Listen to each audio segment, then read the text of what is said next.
bilalmuezzine.com. France Maghreb 2, France Maghreb.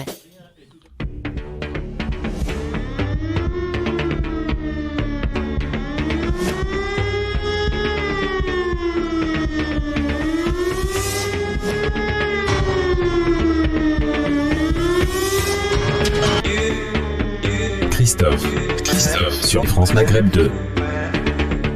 Bonjour tout le monde, bienvenue, ravi de vous retrouver sur France Maghreb 2. C'est parti pour votre émission quotidienne, le Grand Forum. Ravi de vous retrouver avec chaque jour nos débatteurs qui sont avec nous. Aujourd'hui, monsieur Nicolas Jeannetet, directeur des centristes, élu au Conseil de Paris, chargé de la sécurité dans le 15e. Bonjour Nicolas, comment ça va ? Bonjour à tous en pleine forme. Eh ben oui, je vois ça, dites donc. Et tu vas nous parler justement de Paris, tiens. Eh oui, du fameux hashtag Ça gâche Paris qui monte, qui grossit. Et je raconterai tout ce qui se cache derrière cet hashtag Ça gâche Paris. J'ai l'impression qu'Anne Hidalgo va en prendre plein ses... Pas non forcément, non, mais un tout petit peu. Tu me connais, tu me oui, connais. Ouais, c'est ça, exactement. Karim Alouache, notre banquier d'affaires, est avec nous. Comment ça va, mon Karim ? Bah écoute, très bien. On a de beaux sujets en perspective et puis je suis content d'avoir quelqu'un de Paris. Ah, très bien. Alors, mon Karim, toi, tu vas nous parler de quelqu'un qui n'est pas de Paris, mais qui est plutôt de Marseille. Bernard Tapie. Non, Il est de Paris.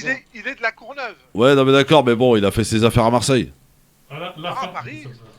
Ouais, bah, il a été président d'un club de foot de Marseille, non, ou pas ? Ah, il a gagné la Champions League. Voilà, oui, voilà, c'est ça. C'est une étoile. Ouais.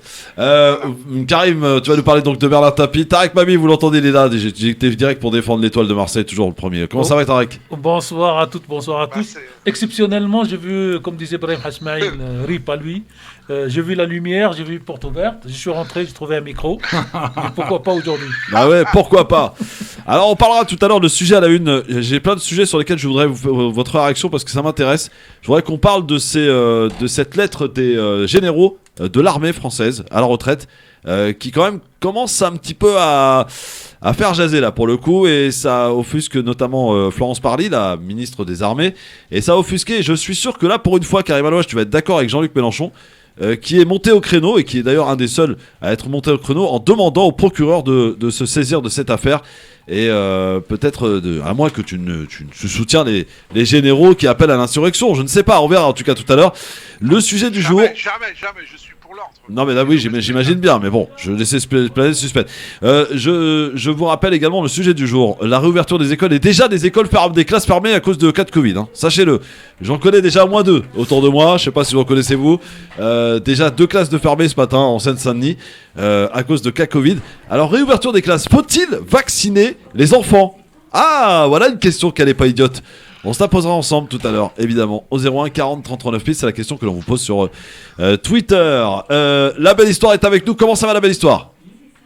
Bonjour à toutes et à tous, j'espère que vous allez tous bien. Eh bien on va tous bien ma chère la belle histoire, et tu auras de quoi t'inspirer aujourd'hui entre le saccage Paris et entre le Bernard Tapie Gate et entre la vaccination des enfants à l'école, et sans oublier entre cette lettre qui a été parue à la une de Valeurs Actuelles, un sacré journal quand même, hein, évidemment, et Marine Le Pen qui en profite pour faire un appel du pied, hein, d'ailleurs, voilà. Alors on va faire un petit quiz pour commencer, ça vous dit Nicolas, la belle histoire ? Oui, je vais pas trop réviser, mais enfin on va y aller. C'est pas grave, on accueillera dans un instant une journaliste, une consoeur journaliste. Elle vient d'arriver d'ailleurs en studio. Ouais, bon, on va l'accueillir dans un instant, on la laisse s'installer tranquillement, elle est de nos confrères de Radio France Internationale. S'il vous plaît, on va l'accueillir dans un instant. Pour l'heure, un petit quiz, les amis. Alors, évidemment, elle peut participer. Oui, je suis prête. Geneviève de Rue, bonjour. Bonjour. Comment allez-vous ? Eh bien, je vais bien comme quelqu'un qui a un peu couru pour être ici à peu près à l'heure. Mais vous avez l'habitude de courir dans les couloirs des RFI, c'est énorme. Oui, c'est moins grand. à chaque top horaire d'ailleurs. Non, À c'est chaque moins top grand que la horaire. maison de la radio. Non. Alors, vous êtes vous en charge des questions religieuses à RFI, c'est ça ? Oui, absolument, des émissions, de l'émission Religion du Monde et tout ce qui a trait aux religions, donc à la fois et pour l'info et pour, on va dire, et pour les programmes. Bon, alors, on va en parler dans un instant. Ne bougez pas, ma chère Geneviève, soyez là, en tout cas la bienvenue. Merci. Voilà, de quoi vous reprendre votre respiration. Alors, quelques petites questions qui ont un rapport avec la date d'aujourd'hui. Facile, qui démissionne de ses fonctions de président de la République en 69 ? De Gaulle. Bah oui, de Gaulle, merci beaucoup, la belle histoire. Bah attendez. Bah quand même. C'est trop facile. Oui, tiens, ça se corse. Je cherche une actrice de théâtre française. Elle est morte en 2014. Alors, elle a fait beaucoup de voix de dessins animés, notamment. Elle a fait aussi des voix de... Michelin. Oh, magnifique. Michelin Dax, Michelin oui, Dax. Michelin Bonne Dax, réponse. eh oui. Ah, Bonne oui. réponse. Elle était d'ailleurs invitée régulièrement dans les jeux de 20 heures. Qui se souvient des jeux de 20 heures? Moi, Oui, voilà. L'Académie des Neufs aussi. l'émission. moi aussi, enfin j'ai des tout petits, mais enfin je me souviens. Oui, c'est ça. Ça, c'est que les moins de 50 ans ne peuvent pas connaître. Quoique non, les moins de 40 ans. 40 ans quand Ouais, même. 40 ans, ouais, 40 ans. Oh, Christophe. Oui. Tiens, j'en ai 43, j'ai connu tout ça. Alors, je cherche à présent un coureur automobile finlandais. Il est né en 1952.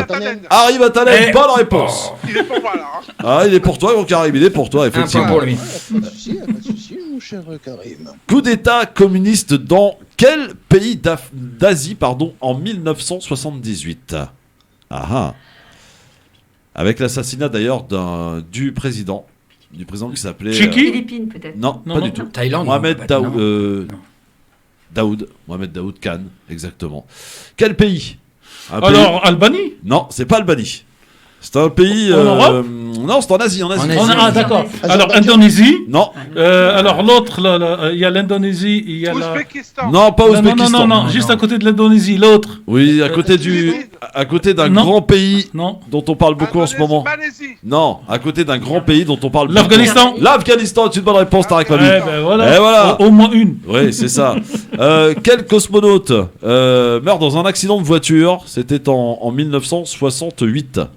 Neil Armstrong. Non. Gagarine. Gagarine, bonne réponse, la belle Gagarine. Il histoire. avait une voiture. Eh oui, bah oui, il faut voir. Et puis enfin, tiens, alors ça, celle-là, si vous me la trouvez, dans quel pays d'Afrique accède à son indépendance en 1960? Togo, bonne réponse, Karim. Oh, il Abouach, était trop vite, là. Bonne réponse, ils sont très forts, ils sont très bons. Et dans un instant, on va parler un peu avec Geneviève de Ruquit avec nous sur France Maghreb, deux journalistes chargés des émissions religieuses à Radio France Internationale. Justement, de religion, ça tombe bien, on est en plein dedans. On est à la moitié de ce qu'on appelle aujourd'hui le Ramadan. Soyez la bienvenue, Geneviève, on en parle dans un instant. La belle histoire, à tout à l'heure, et bonne inspiration pour l'écriture de cette émission que tu nous feras bien. Un résumé tout à l'heure, à 18h, un peu avant 18h. Nicolas Janté et Karim Alouage sont avec nous, sans oublier Tarek Mabille. À tout de suite, les amis, juste après un petit peu de pub. Ah, ça, vous n'avez pas l'habitude, RFI, il n'y a pas de pub au moins. Vous êtes tranquille. Non, c'est vrai, pas de Ah pub, ouais, c'est vrai. parce que nous, on a un plat ici. Hein. Alors, on va peut-être changer. France Maghreb 2, France Maghreb 2. Le grand forum sur France Maghreb 2 avec Nicolas Janetet, avec Karim Alouach, ils sont avec nous évidemment sur France Maghreb 2 et Tarek Mabille aussi. Je sais que j'ai pas l'habitude de dire Tarek Mabille le mardi, mais bon, il est là en tout cas. Et elle est avec nous aujourd'hui et ça fait bien plaisir de la voir puisque vous savez que France Maghreb 2 retransmet les journaux d'RFI, quelques-uns en tout cas. Geneviève de Rue, vous êtes vous en charge des émissions qui traitent de la question religieuse chez nos confrères de RFI. Comment votre média, RFI donc, traite la religion musulmane chez Alors, vous? déjà, je suis en charge en fait des religions à RFI, de l'information, Oui. traitant donc des religions. Alors moi, j'ai cette chance d'avoir un magazine de quasiment 1 heure. Hein, c'est donc en ce moment en heure d'été, c'est 11h10 midi, donc 50 minutes chaque dimanche. Donc ce qui dans le service public est absolument exceptionnel. Hein. Regardez France Inter, etc. Les radios n'ont pas d'émission d'actualité des religions. Et ça donc depuis plus de 25 ans. Donc depuis plus de 25 ans, je suis effectivement toute la vie des religions et notamment l'islam, et même beaucoup l'islam en fait. Hein. Islam et christianisme, c'est vraiment mes deux pôles de travail. Hein. Alors il y a ça, et puis il y a l'info. Pour l'info, lorsqu'il y a une grosse actu, là, à ce moment-là, j'interviens sous forme plus courte, ça peut être un papier, et puis je suis un peu, si vous voulez, la personne de référence. On me dit, ah tiens, Geneviève, il y a telle actu, là, à propos, par exemple, je sais pas, la loi sur le séparatisme, c'est son nom. Il y a du boulot là. Eh bien, qu'est-ce que tu me conseilles, quelle personne, etc. Bon, j'ai ce qu'on appelle, dans notre jargon, un carnet d'adresses, qui est normal au bout de plus de 25 ans dans ce domaine. Très Et puis, bien. je suis également donc présidente, ça je dois le dire aussi, parce qu'il faut en parler. Alors, attendez, vous m'avez pas répondu à la question. Alors, comment je Ah traite, oui, quand même. comment je traite l'islam? Oui, Alors, voilà. de façon très large, en fait. Hein. Il y a d'abord l'actualité, quelle qu'elle soit. Hein. Ça peut être l'actualité, le Ramadan, par exemple. En ce moment, oui. Ça peut être l'autre jour, le voyage du pape en Irak. Il rencontre l'ayatollah al-Sistani, haute autorité de l'islam chiite. Tout de suite, ça va être c'est quoi l'islam chiite? C'est qui cet ayatollah? Qu'est-ce qu'il représente dans le monde chiite? Bon, j'explique, je donne l'arrière-fond, si vous voulez. Par exemple, quand le pape est allé, je ne sais plus, c'était à Abu Dhabi, il a rencontré le grand imam d'Al-Azhar. Là aussi, je vais remettre, ça c'était en 2019, et qu'ils ont signé ensemble ce qu'on appelle la fraternité commune. C'était une grande déclaration sur la fraternité universelle. À ce moment-là, là encore, si vous voulez, je remets en contexte qui est le grand imam d'Al-Azhar, qui est le recteur d'Al-Azhar, de la mosquée d'Al-Azhar. Qu'est-ce que va faire quelles sont, si vous voulez, les conséquences de ce genre d'actes qui sont des actes historiques, si vous voulez, dont on parlera peu, en fait, dans les médias généralistes. Donc moi, je m'attache à éclairer avec des invités, avec des invités, ouais. Voilà, bien sûr, j'ai des invités, évidemment. Éclairer, si vous voulez, tel ou tel événement et en donner le contexte à la fois historique, politique, géopolitique, religieux. D'accord. Voilà. Alors, vous me parliez d'une association Agir. Oui. Alors, est-ce que vous pouvez nous présenter cette association dont vous êtes la présidente, je crois? C'est ça, voilà. Alors, l'Agir, l'association des journalistes d'information sur les religions. D'accord. Avant, on appelait ça les journalistes d'information religieuse. C'est pas la même chose. Information sur les religions, ça veut dire qu'on a une grande ouverture, si vous voulez. C'est pas uniquement l'information sur ce qui se passe à Rome, sur ce que disent les évêques en France, etc. On a vraiment voulu ouvrir, et même dans notre sigle, ouvrir et montrer qu'on avait vraiment effectivement un intérêt pour toute la religion. Et nous avons parmi nos membres la rédaction de Saphir News, que vous connaissez bien. Oui, bien sûr. Et justement, voilà, absolument. Et par exemple, demain, je vais les rencontrer. On va faire un enregistrement ensemble à propos de la Casa del Hikma. Vous savez, ces vidéos pédagogiques. Il y en a eu une première série en 2019, et puis avec le Covid, il y en a pas l'année dernière. Donc, ce sont des vidéos pédagogiques sur tous les sujets pouvant concerner les musulmans, les jeunes musulmans, les questions qu'ils se posent, pour en quelque sorte déconstruire des préjugés. Voilà, je crois que c'est une série très intéressante. Et ce week-end, comme c'est la deuxième saison, si je puis dire, eh bien, le dimanche prochain, dans mon émission, j'aurai une des personnes, je ne sais pas encore laquelle, de la rédaction, un des journalistes de la rédaction de Saphir News. Très bien. C'est ça. Alors, est-ce que vous pouvez nous donner un petit peu votre regard et votre sentiment concernant le traitement de la religion musulmane dans les autres médias, et en l'occurrence sur les chaînes d'information en continu, ma chère Geneviève? C'est-à-dire qu'en fait, quand on est en continu, on traite du fait brut. Voilà. Et quand on a la chance, comme moi, d'avoir 50 minutes, c'est pas la même chose. C'est évident que c'est pas la même chose.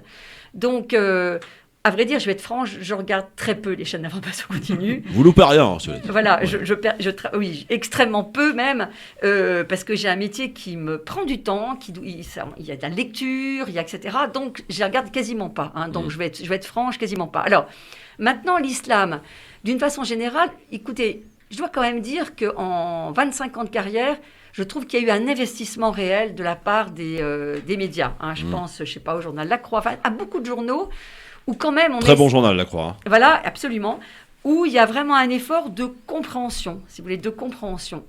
Alors maintenant, évidemment, les chaînes d'info continues, je vois ce que vous voulez dire, dès qu'il y a un attentat, etc., islamiste, bon, cela dit, c'est pas facile. Il a crié Allahu Akbar, rendez-vous compte.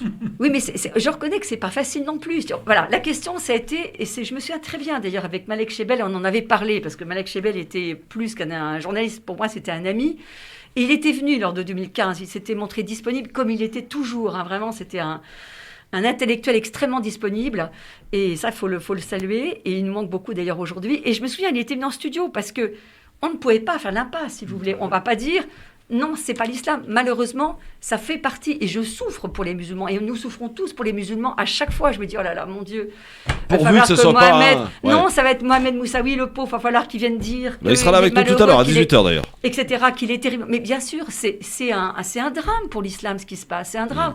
Ça va être dépassé un jour. C'est une phase, c'est une sale phase, c'est une mauvaise phase, mais c'est un drame. Mais dire, si vous voulez, c'est pas l'islam, je pense qu'il ne faut pas non plus voir les choses comme ça. Il faut dire, malheureusement... Il ne faut pas se voiler la face, quoi. Ça fait partie aujourd'hui du paysage. C'est minoritaire, mais il faut faire... Voilà, mais c'est comme ça. Ouais. C'est comme si vous voulez...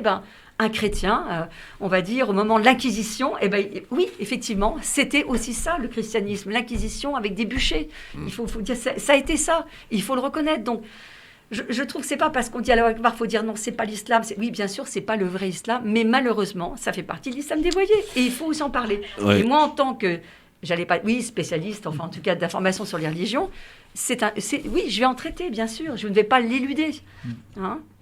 Alors, peut-être que nos débatteurs, Tarek, Nicolas ou Karim, ont une question à poser à Geneviève qui est avec nous. Votre émission s'appelle comment l'émission Religion du monde. Religion du monde, c'est tous les dimanches matin à 11h10. Alors, en heure d'été, en heure d'été et 10h10 l'hiver, voilà. Donc là, on est en heure d'été, donc c'est 11h10, c'est bien ce que je dis. Là, voilà. il commence à faire chaud. Alors, Tarek, Nicolas ou Karim, une question pour Geneviève peut-être? Moi, j'ai pas trop de questions.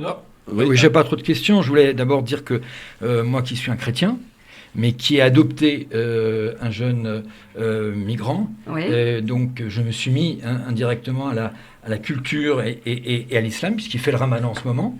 Et je trouve que faire des émissions pédagogiques sur les religions est extrêmement important. On n'en fait pas assez, et ce que vous faites est formidable, voilà. Écoutez, merci, mais ça me passe. Alors, C'est vrai que je trouve ça dommage que sur le service public, je sois quasiment une exception. C'est pas normal. C'est pas normal. Il n'y en a pas assez. Et plus on expliquerait les religions, plus on ferait de pédagogie, mieux, bien évidemment, il y aurait le mieux vivre ensemble. Oui. Tarek, une petite... Oui, tout à fait. Alors, chère Geneviève, cher Tarek. La question que je vous pose brute, c'est que pour beaucoup de musulmans et beaucoup d'auditeurs de France Maghreb 2, ils ont plutôt l'impression qu'il y a une régression de la compréhension de l'islam en France par rapport à il y a 20 ans. C'est comme si, à un certain moment, l'islam n'intéressait personne, quelques vieux, quelques chibani faisaient leur tentative, et que tout d'un coup, quand cet islam a acquis une visibilité bonne ou mauvaise dans la société, il commence à poser problème. Alors, quel est votre regard sur ceux qui ressentent qu'ils sont moins bien vus aujourd'hui que leurs parents qui n'existaient pas l'été il y a 20 ans, il y a 30 ans? C'est-à-dire que les parents vivaient, j'allais dire, assez isolés, effectivement. Il n'y avait pas de visibilité. Alors, c'est ce qu'on appelait, quand j'ai commencé il y a 25 ans, c'était encore l'islam des caves. Skype, bouton terminer l'appel pour activer. C'est une expression qu'on n'emploie heureusement plus du tout. Maintenant, en France, il y a Maintenant, plus... on passe aux mosquées cathédrales. Oui, mosquées cathédrales, c'est encore autre chose. Alors, effectivement, il y a quand même maintenant à peu près 2500 mosquées à peu près en France. Donc ça, si vous voulez, c'est à peu près. On parle de 2200 voilà. à 2500. Donc, et voilà, donc des lieux qui sont même parfois très beaux, etc. Hein. Donc ça, c'est bien. Alors, je ne pense pas que ça pose problème véritablement. Si vous voulez, c'est l'angoisse en réalité. C'est l'angoisse de face à... vous dire les choses clairement, il y a une peur. Voilà. Il y a une peur de l'islam. Pour beaucoup, parce qu'ils se disent l'islam finalement c'est des attentats, c'est Charlie Hebdo, c'est le Pakistan où ça manifeste dans la rue contre la France parce que Macron a dit ça et ça par rapport à l'affaire Samuel Paty, aux caricatures, etc. Donc je pense que c'est plus au niveau d'une certaine peur et puis la question d'une méconnaissance, la question de l'égalité homme-femme, etc. Donc peur qu'il y ait une régression du fait de oui, c'est ça, de l'adoption d'un mode de vie qui ne serait pas le mode de vie occidental. Je pense que c'est de ce niveau-là. Parce que sinon, au niveau individuel, il n'y a pas de problème. Au niveau de la rencontre individuelle, il n'y a absolument aucun problème. Donc, je pense que c'est plutôt ça la question actuellement. C'est une sale phase. On va la passer. Tout à fait. Alors, ce n'est pas une question, juste une interrogation. Beaucoup de ceux qui font beaucoup de critiques, quand il s'agit de viande halal et de marché halal, c'est quelque chose d'extraordinaire, parce que là, il y a de l'argent à prendre, et y compris les enseignes, les grandes enseignes commerciales, aujourd'hui, ça fait partie de la vie. Le catalogue Ramadan, incroyable. On des catalogues. Alors, certains ne l'appellent pas catalogue Ramadan. Non. Catalogue Orient. Voilà. Oriental, ça fait mieux, ça fait plus classe. Mais alors, qu'est-ce que vous voulez dire derrière? Ça veut dire que cette religion, comme toutes les religions, il y a toujours des petits malins qui en profitent pour faire de l'argent. Et ce côté-là, lui, il n'est jamais dénoncé. On va annoncer les attentats à raison.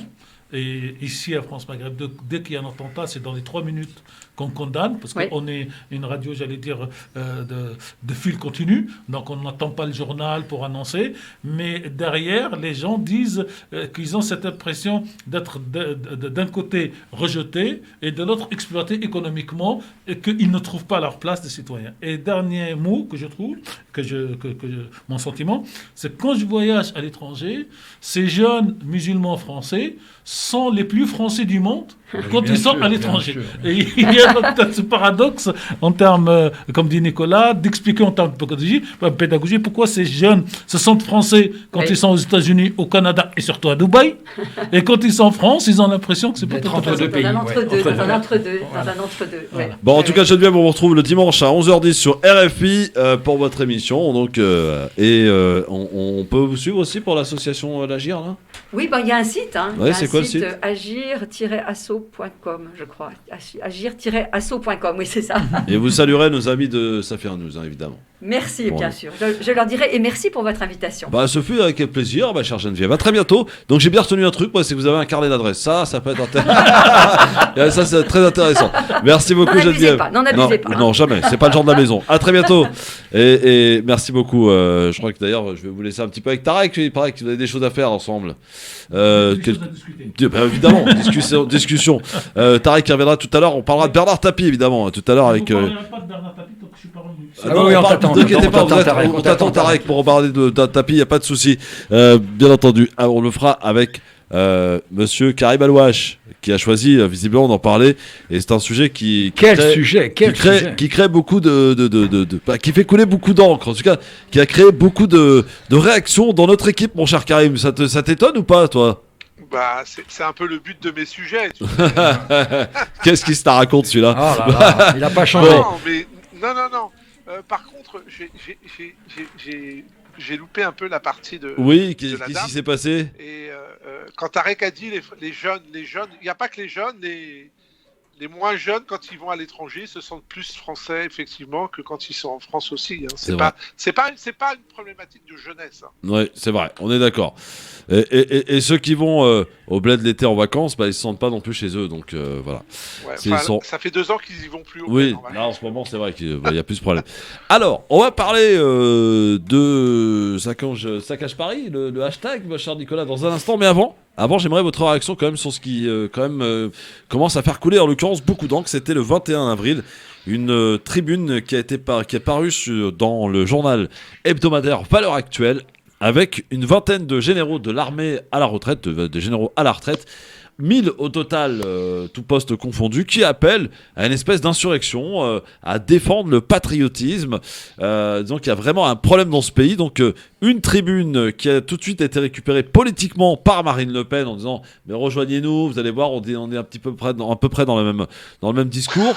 Vous y rajoutez une tribune de Philippe de Villiers qui était pourtant un proche de Macron. Il s'était rencontré à plusieurs reprises, qui lui appelle carrément à l'insurrection aussi, et Jean-Luc Mélenchon, qui pas plus tard que d'hier, qui est revenu de Bolivie, vous savez, il était parti en Amérique du Sud, a décidé d'en appeler au procureur pour se saisir de cette affaire. Est-ce que vous soutenez Mélenchon dans cette action, mon cher Karim Alouache? La République, c'est pas lui, c'est moi. Non, mais réponds clairement. Est-ce que là, Mélenchon, qui pourtant, il nous habitue à des débordements, mais ne dit pas que des conneries, ne fait pas que des conneries, pour le coup, là, on peut que le soutenir, Karim. Tu as dit quelque chose d'intéressant, tu as dit des généraux à la retraite. Oui. Heureusement qu'ils sont à la retraite. Oui, mais ils en appellent justement à ces gens qui sont pour l'instant en poste. Et il y a une enquête en cours d'ailleurs pour savoir si parmi les signataires, il n'y en a pas qui sont pas en poste. Hein. Non mais moi je condamne tout appel à toute insurrection et d'ailleurs tout appel à désordre ou à non-respect de la République, qui était aussi un peu, je vous le rappelle, le principe des Gilets jaunes. Hein, d'ailleurs, ça me fait rire parce que Jean-Luc Mélenchon, c'est la France insoumise, et dans l'insoumission, il y a aussi une forme de non-respect des règles, tout simplement. Moi, je crois qu'il ne faut pas faire plus de publicité à cet appel c'est encore une manière de détourner je dirais les véritables sujets que d'ailleurs cet appel je le condamne très fermement et totalement, et je pense que s'il y a des militaires encore en fonction, il faut les poursuivre immédiatement. Non mais en plus c'est paru le jour, c'est pas paru n'importe quel jour, c'est paru le 21 avril qui correspond je crois à 60 ans d'un appel des généraux aussi en Algérie, mon cher Karim. Oui, c'est ça, non mais ça me fait penser à tout ça, c'est pour ça. Alors il y aurait quand même 1000 personnes. Ça me semble pas mal quand même. Ouais. Après, 20 généraux à la retraite, dont 1000 en tout, qui en appellent à ce que l'armée actuelle reprenne un petit peu le pouvoir en quelque sorte. C'est bizarre hein, cet appel que vous pouvez lire d'ailleurs dans Valeurs Actuelles. Florence Parly, la ministre de l'armée, qui est scandalisée et qui dit que ce n'est pas le rôle de l'armée de faire de la politique, quoi. Donc tu soutiens Mélenchon, Karim. À qui profite le crime, tout simplement. Donc tu soutiens Mélenchon, là, pour le coup. Je soutiens la condamnation contre... T'as du mal à dire, hein, ça fait du mal, hein. Ça fait du mal, apparemment. Non, mais c'est pas Mélenchon, c'est pas l'individu, c'est... Moi, je soutiens toute action et je condamne très fermement cet appel. Bon, alors... On ne peut que condamner ces déclarations. C'est pas parce qu'on a un sentiment d'insécurité en ce moment, qu'on a peur du retour des Gilets jaunes, qu'on a peur de tout ça, que tout d'un coup on se dit tiens, il faut l'armée. Ça, c'est n'importe quoi. Ouais. En tout cas, Florence Parly a raison quand elle dit ce n'est pas le rôle de l'armée de faire de la politique. Sûr, on est d'accord. Bien sûr. Bon. On devient un pays totalitaire après. Oui. Justement, un mec comme le général de Villiers, ça vous fait pas peur, un mec qui puisse accéder un jour au pouvoir, lui ? Non, parce qu'il n'accédera jamais au pouvoir, donc on peut encore dormir tranquille. Mais je suis pas emballé, mais voilà. Ouais, bon, d'accord, très bien. Alors, si vous n'êtes pas emballé, on va passer à autre chose. Alors, peut-être un sujet qui vous fera beaucoup plus réagir, peut-être. Alors, vous savez que les écoles ont réouvert hier, après 3 semaines de fermeture, en comprenant les vacances, pour lesquelles c'était les écoles élémentaires. Les écoles élémentaires, puisque les lycées et collèges, pour l'instant, sont en visio et reprendront que la semaine prochaine. Cependant, déjà, deux cas que moi j'ai recensés en Seine-Saint-Denis, il y en a peut-être plus que ça, de classes qui ont été fermées, puisque vous savez que pour un cas, on ferme une classe, donc 2 cas, alors qu'on est à même pas 2 jours de la reprise en école élémentaire en Seine-Saint-Denis. Est-ce qu'il faut vacciner les enfants ? C'est la question, je vous la pose clairement. Alors beaucoup disent non, évidemment, ça sert à rien, parce qu'ils ne contractent pas la maladie gravement, mais ils contaminent quand même. Est-ce qu'il faut pour autant les vacciner, sachant qu'ils en ont déjà 11 obligatoires ? Est-ce qu'il faut rajouter le 12e, la Covid-19, Nicolas GNT ? Moi, je suis pas d'accord. Il faut les vacciner, non. Les tester, oui. Ouais. Et ça, moi, depuis le début, je le demande. Il y a 2 choses qu'on demande. C'est 1, territorialiser le confinement, et j'espère qu'on va territorialiser le déconfinement. A priori, oui. Et deuxièmement, je demande depuis le début qu'on teste les élèves, les enfants, les collégiens et les lycéens. Je me souviens d'une étude fin décembre dans une région, je crois c'est Auvergne-Rhône-Alpes, sur 100 000 lycéens qui avaient été testés, il y avait un taux de 5% de Covid. Donc oui, on le sait bien, la contamination se passe par la famille, les enfants se contaminent entre eux, bien évidemment n'ont aucun symptôme, ramènent ça à la maison et donnent ça au papa, à la maman, etc. Donc oui au test massif dans les écoles, non à la vaccination. D'accord, non à la vaccination, mon cher Karim Alouache, pour les enfants. Alors, moi je suis pas favorable à la vaccination, d'autant plus que c'est pas une vaccination de protection des enfants eux-mêmes. Je te rappelle que les 11 vaccins, c'est pour protéger les enfants, c'est pas pour les empêcher de contaminer qui que ce soit, hein, la rougeole et toutes ces maladies-là, qui étaient des maladies mortelles, hein, et qui peuvent être mortelles. Voilà. Maintenant, moi, je suis plutôt favorable à des mesures plus efficaces, c'est-à-dire vaccination des adultes, ça, il n'y a pas de débat, et je trouve scandaleux que les soignants... À partir de quel âge, Karim ? À partir de quel âge ? Mais tout le monde. Non, mais à partir de quel âge ? Est-ce que on nous dit que les personnes qui sont âgées plus de 50 ans, qui ont des comorbidités, des gens comme moi qui sont en parfaite santé, quel est l'intérêt ? Ah ben non, il faut se faire vacciner. Je demande, mais attendez, vous êtes gentil, mais bon, on a encore le choix.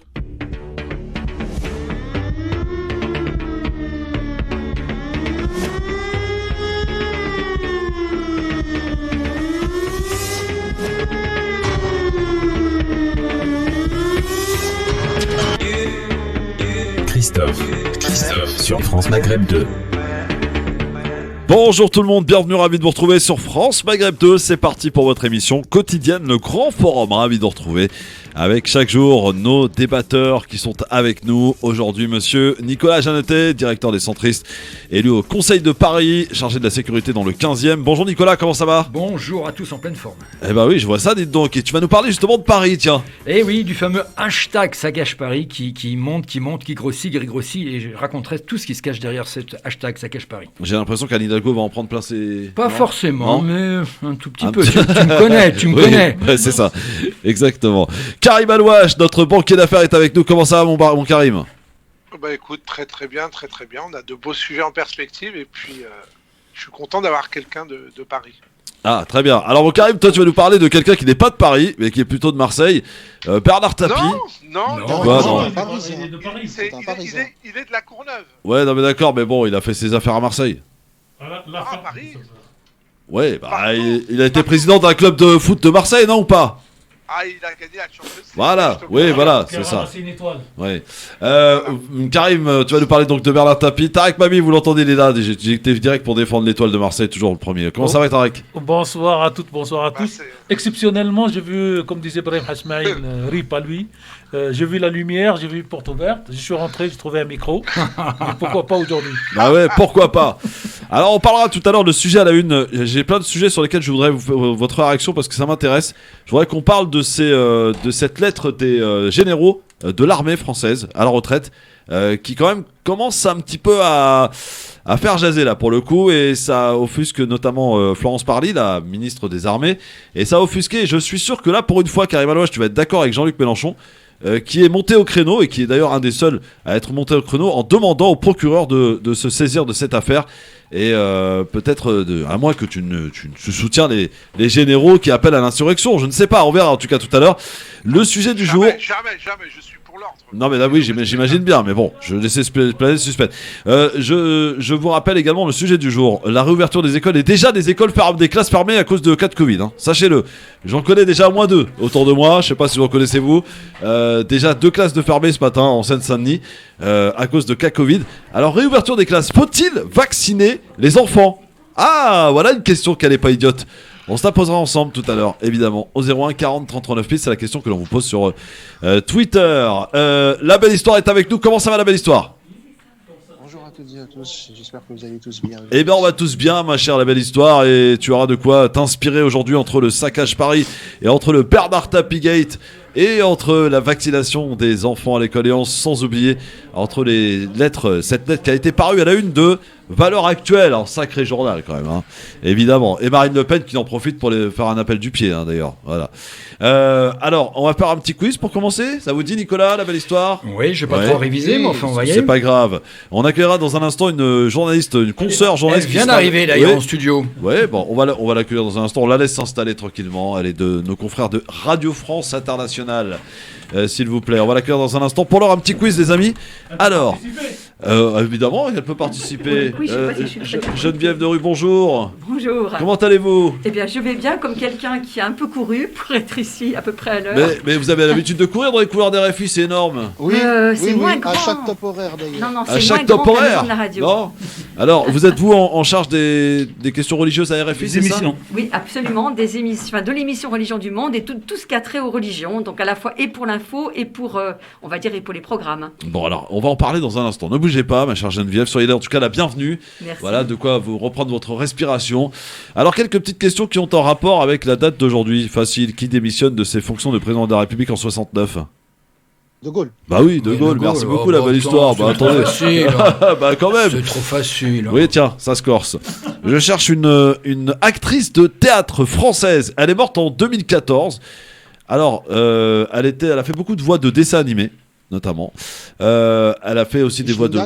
Micheline, oh magnifique, Micheline Dax, bonne réponse, bonne réponse.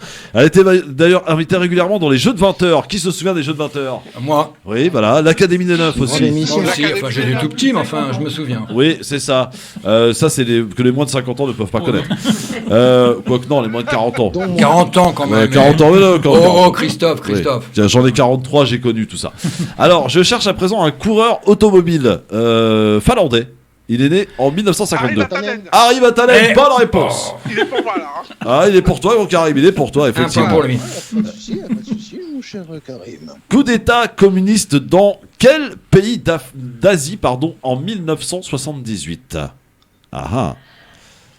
Avec l'assassinat d'ailleurs du président qui s'appelait... Philippines peut-être. Non, pas du tout. Thaïlande. Mohamed Daoud Khan, exactement. Quel pays? Alors, Albanie? Non, c'est pas Albanie. C'est un pays... En Europe? Non, c'est en Asie. Ah, d'accord. Alors, Indonésie? Non. Alors, l'autre, il y a l'Indonésie, il y a Ouzbékistan. Non, pas Ouzbékistan. Non, juste à côté de l'Indonésie, l'autre. Oui, à côté d'un grand pays dont on parle beaucoup en ce moment. Malaisie. Non, à côté d'un grand pays dont on parle beaucoup. L'Afghanistan? L'Afghanistan, c'est une bonne réponse, Tarek Mami. Ben voilà. Et voilà. Au moins une. Oui, c'est ça. Quel cosmonaute meurt dans un accident de voiture? C'était en 1968. Neil Armstrong? Non. Gagarine? Gagarine, bonne réponse, la belle histoire. Il avait une voiture? Eh oui, bah oui, il faut voir. Et puis enfin, tiens, alors ça, celle-là, si vous la trouvez, dans quel pays d'Afrique accède à son indépendance en 1960? Togo, bonne réponse, Karim. Il a été trop vite, là.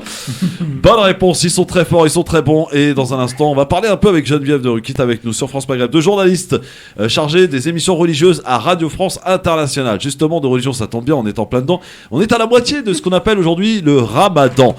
Soyez la bienvenue, Geneviève, on en parle dans un instant. La belle histoire, à tout à l'heure, et bonne inspiration pour l'écriture de cette émission que tu nous feras bien un résumé tout à l'heure, à 18h, un peu avant 18h. Nicolas Janté et Karim Alouache sont avec nous, sans oublier Tarek Mami. À tout de suite, les amis, juste après, un petit peu de pub. Ah, ça, vous n'avez pas l'habitude, RFI, il n'y a pas de pub au moins. Vous êtes tranquille. Non, c'est vrai, pas de pub, ouais, c'est vrai. parce que nous, on a un plat ici. Hein. Alors, on va peut-être changer de maison, tiens, à tout de suite.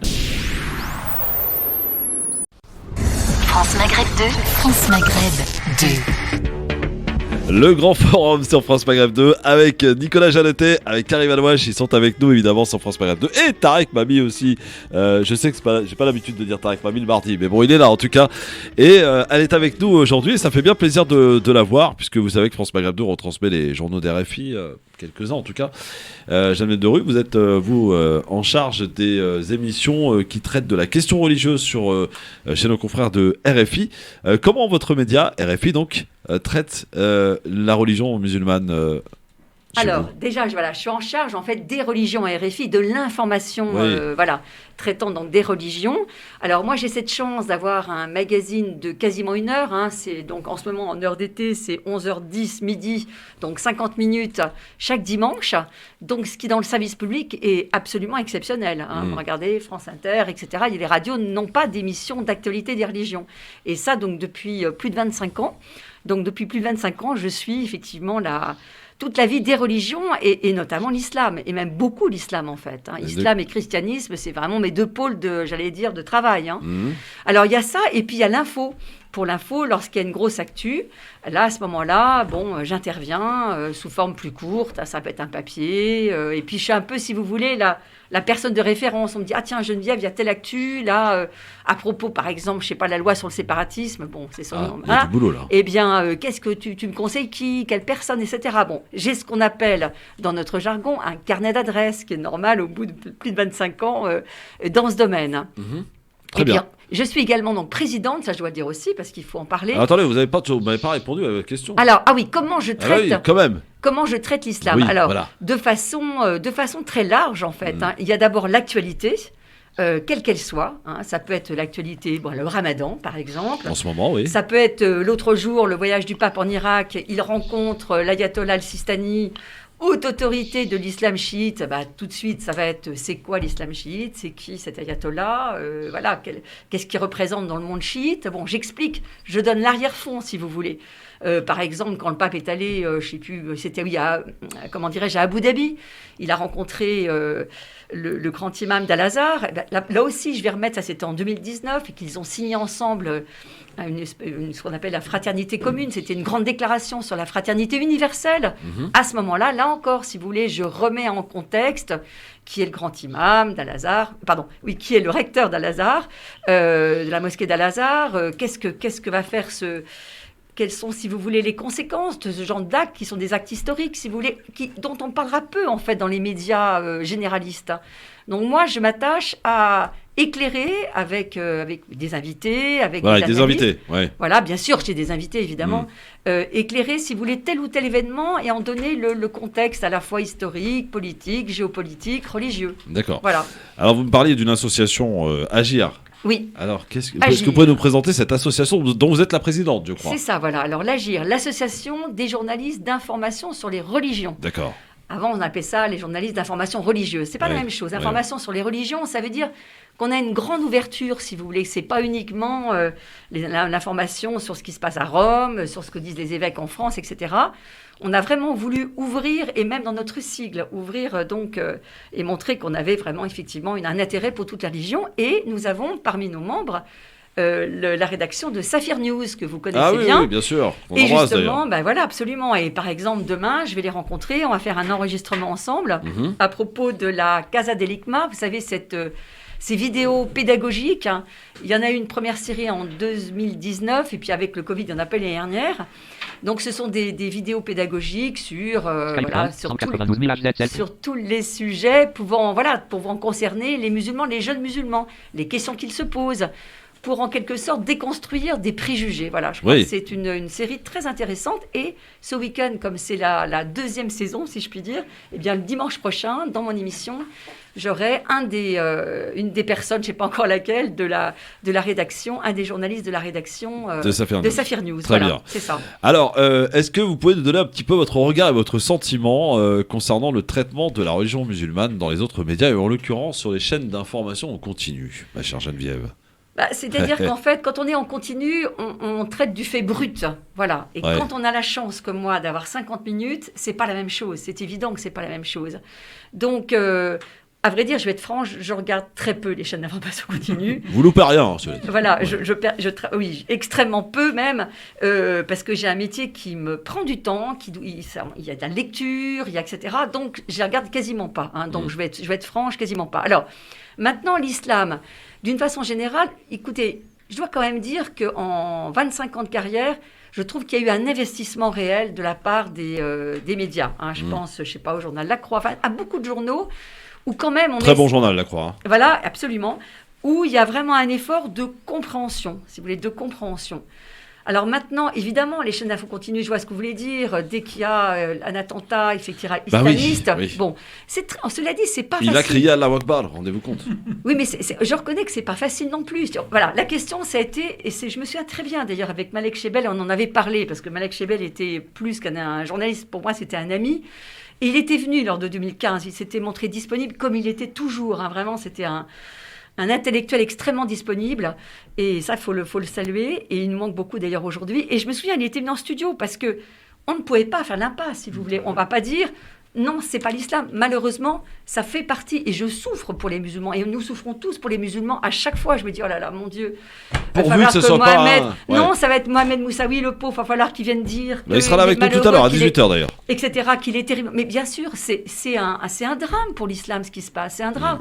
Ça va être dépassé un jour. C'est une phase, c'est une sale phase, c'est une mauvaise phase, mais c'est un drame. Mais dire, si vous voulez, c'est pas l'islam, je pense qu'il ne faut pas non plus voir les choses comme ça. Il faut dire, malheureusement... Il ne faut pas se voiler la face, quoi. Ça fait partie aujourd'hui du paysage. C'est minoritaire, mais il faut faire... Voilà, mais c'est comme ça. Ouais. C'est comme si vous voulez... un chrétien, on va dire, au moment de l'Inquisition, oui, effectivement, c'était aussi ça, le christianisme, l'Inquisition avec des bûchers. Il faut dire, ça a été ça. Il faut le reconnaître. Donc, je trouve que c'est pas parce qu'on dit Allahu Akbar, il faut dire non, c'est pas l'islam. Oui, bien sûr, c'est pas le vrai islam, mais malheureusement, ça fait partie de l'islam dévoyé. Et il faut aussi en parler. Ouais. Et moi, en tant que, spécialiste, enfin en tout cas d'information sur les religions, oui, je vais en traiter, bien sûr. Je ne vais pas l'éluder. Alors peut-être que nos débatteurs Tarek, Nicolas ou Karim ont une question à poser à Geneviève qui est avec nous. Votre émission s'appelle comment Religion du Monde. Religion du Monde, c'est tous les dimanches matins à 11h10. Alors en heure d'été, en heure d'été et 10h10 l'hiver, voilà. Donc là on est en heure d'été, donc c'est 11h10, c'est bien ce que je dis. Voilà. Il commence à faire chaud. Alors Tarek, Nicolas ou Karim, une question pour Geneviève peut-être? Moi, j'ai pas trop de questions. Oui, j'ai pas trop de questions. Je voulais d'abord dire que moi qui suis un chrétien, mais qui a adopté un jeune migrant. Donc, je me suis mis indirectement à la culture et à l'islam, puisqu'il fait le ramadan en ce moment. Et je trouve que faire des émissions pédagogiques sur les religions est extrêmement important. On n'en fait pas assez. Et ce que vous faites est formidable. Voilà. Écoutez, merci, mais ça me passe. C'est vrai que je trouve ça dommage que sur le service public, je sois quasiment une exception. C'est pas normal. C'est pas normal. Il n'y en a pas assez. Et plus on expliquerait les religions, plus on ferait de pédagogie, mieux, bien évidemment, il y aurait le mieux vivre ensemble. Oui. Tarek, une petite... Oui, tout à fait. Alors, chère Geneviève, cher Tarek. La question que je vous pose brute, c'est que pour beaucoup de musulmans et beaucoup d'auditeurs de France Maghreb 2, ils ont plutôt l'impression qu'il y a une régression de la compréhension de l'islam en France par rapport à il y a 20 ans. C'est comme si, à un certain moment, l'islam n'intéressait personne, quelques vieux, quelques chibani faisaient leurs tentatives, et que tout d'un coup, quand cet islam a acquis une visibilité bonne ou mauvaise dans la société, il commence à poser problème. Alors, quel est votre regard sur ceux qui ressentent qu'ils sont moins bien vus aujourd'hui que leurs parents qui n'existaient pas l'été il y a 20 ans, il y a 30 ans? C'est-à-dire que les parents vivaient, j'allais dire, assez isolés, effectivement. Il n'y avait pas de visibilité. Alors, c'est ce qu'on appelait, quand j'ai commencé il y a 25 ans, c'était encore l'islam des caves. Skype, bouton terminé, l'appel, activé. C'est une expression qu'on n'emploie heureusement plus du tout. Maintenant, en France, il y a plus... Maintenant, on passe aux mosquées cathédrales. Oui, mosquées cathédrales, c'est encore autre chose. Alors, effectivement, il y a quand même maintenant à peu près 2500 mosquées à peu près en France. Donc ça, si vous voulez, c'est à peu près. On parle de 2200 à 2500. Donc, et voilà, donc des lieux qui sont même parfois très beaux, etc. Donc ça, c'est bien. Alors, je ne pense pas que ça pose problème véritablement. Si vous voulez, c'est l'angoisse en réalité. C'est l'angoisse de face à... vous dire les choses clairement, il y a une peur. Voilà. Il y a une peur de l'islam. Pour beaucoup, parce qu'ils se disent l'islam finalement c'est des attentats, c'est Charlie Hebdo, c'est le Pakistan où ça manifeste dans la rue contre la France parce que Macron a dit ça et ça par rapport à l'affaire Samuel Paty, aux caricatures, etc. Donc je pense que c'est plus au niveau d'une certaine peur et puis la question d'une méconnaissance, la question de l'égalité homme-femme, etc. Donc peur qu'il y ait une régression du fait de oui, c'est ça, de l'adoption d'un mode de vie qui ne serait pas le mode de vie occidental. Je pense que c'est de ce niveau-là. Parce que sinon, au niveau individuel, il n'y a pas de problème. Au niveau de la rencontre individuelle, il n'y a absolument aucun problème. Donc, je pense que c'est plutôt ça la question actuellement.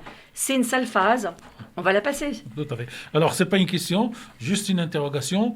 Beaucoup de ceux qui font beaucoup de critiques, quand il s'agit de viande halal et de marché halal, c'est quelque chose d'extraordinaire, parce que là, il y a de l'argent à prendre, et y compris les enseignes, les grandes enseignes commerciales. Aujourd'hui, ça fait partie de la vie. Le catalogue Ramadan, incroyable. On des catalogues. Alors, certains ne l'appellent pas catalogue Ramadan. Non. Catalogue Orient. Voilà. Orient, Ça fait mieux, ça fait plus classe. Mais alors, il y a tout un business derrière. Ça veut dire que cette religion, comme toutes les religions, il y a toujours des petits malins qui en profitent pour faire de l'argent.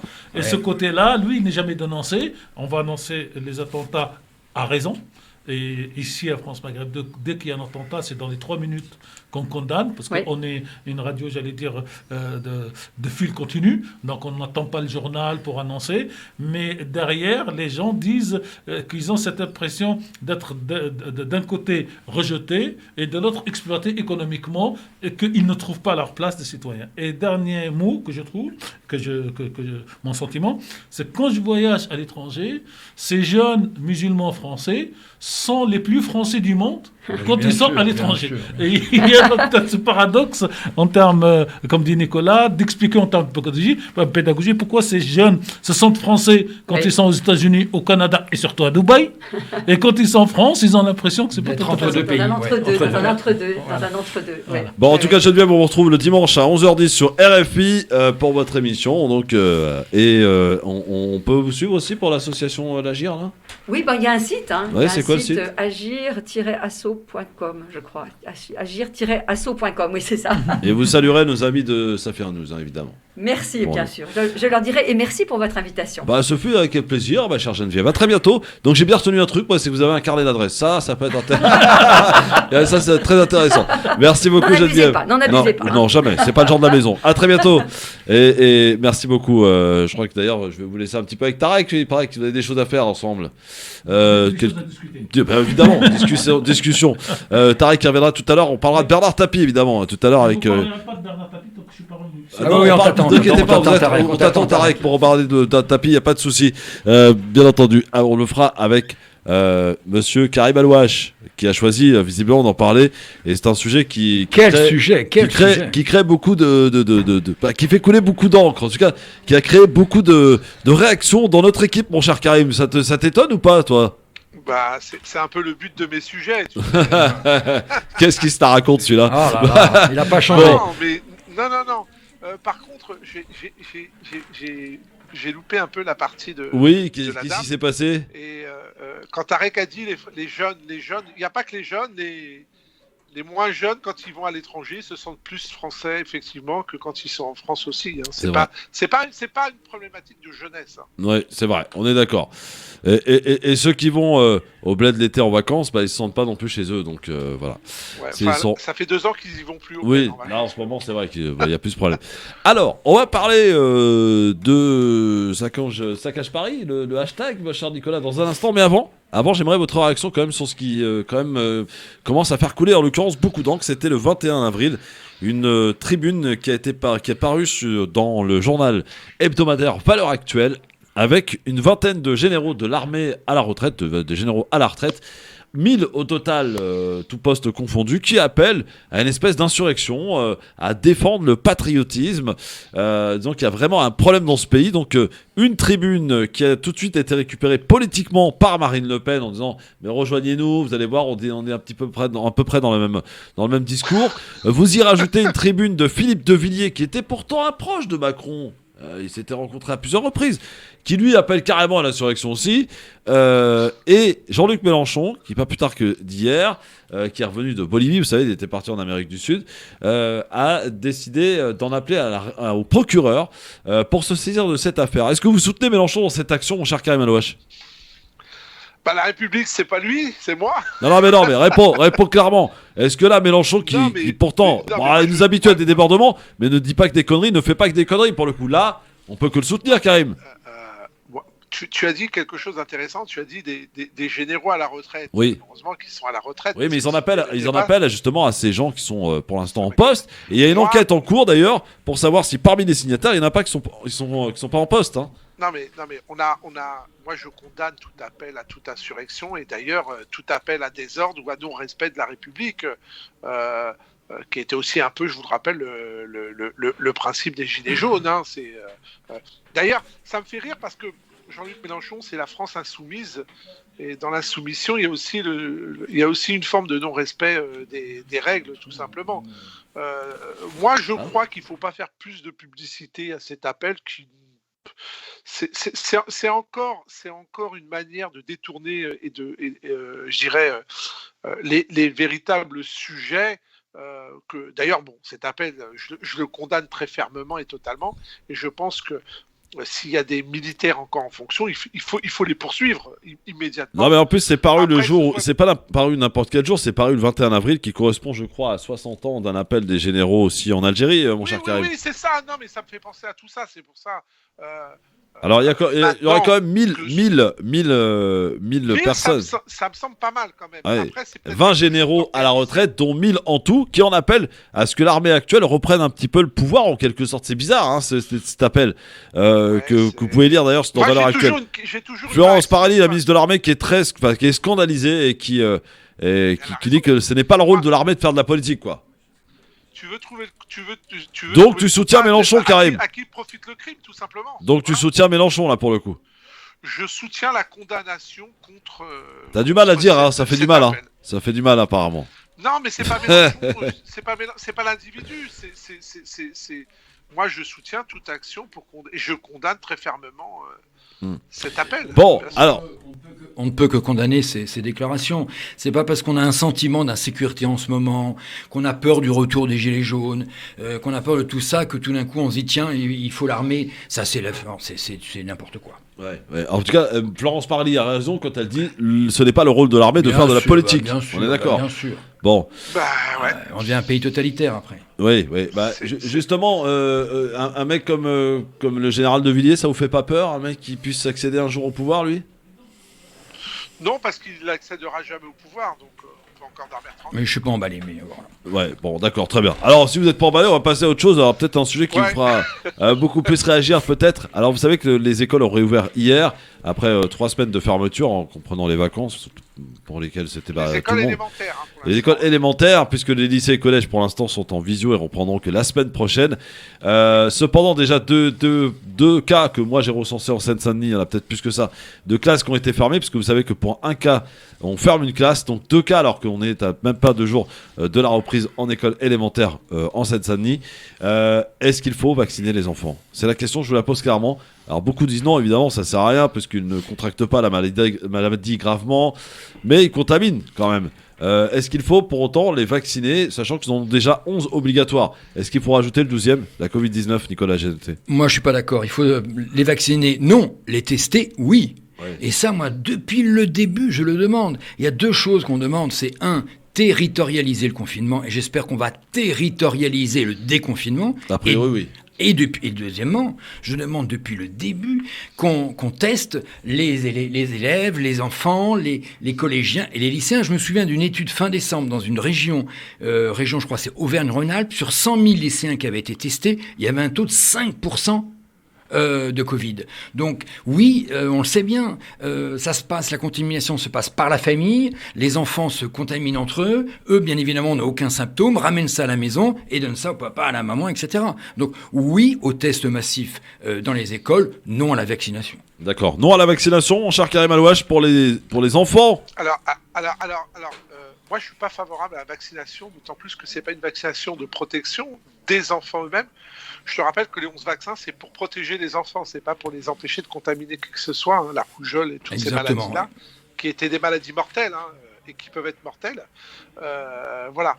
Maintenant, moi, je suis plutôt favorable à des mesures plus efficaces, c'est-à-dire vaccination des adultes, ça, il n'y a pas de débat, et je trouve scandaleux que les soignants... À partir de quel âge, Karim? À partir de quel âge? Mais tout le monde. Non, mais à partir de quel âge? Est-ce que on nous dit que les personnes qui sont âgées plus de 50 ans, qui ont des comorbidités, des gens comme moi qui sont en parfaite santé, quel est l'intérêt?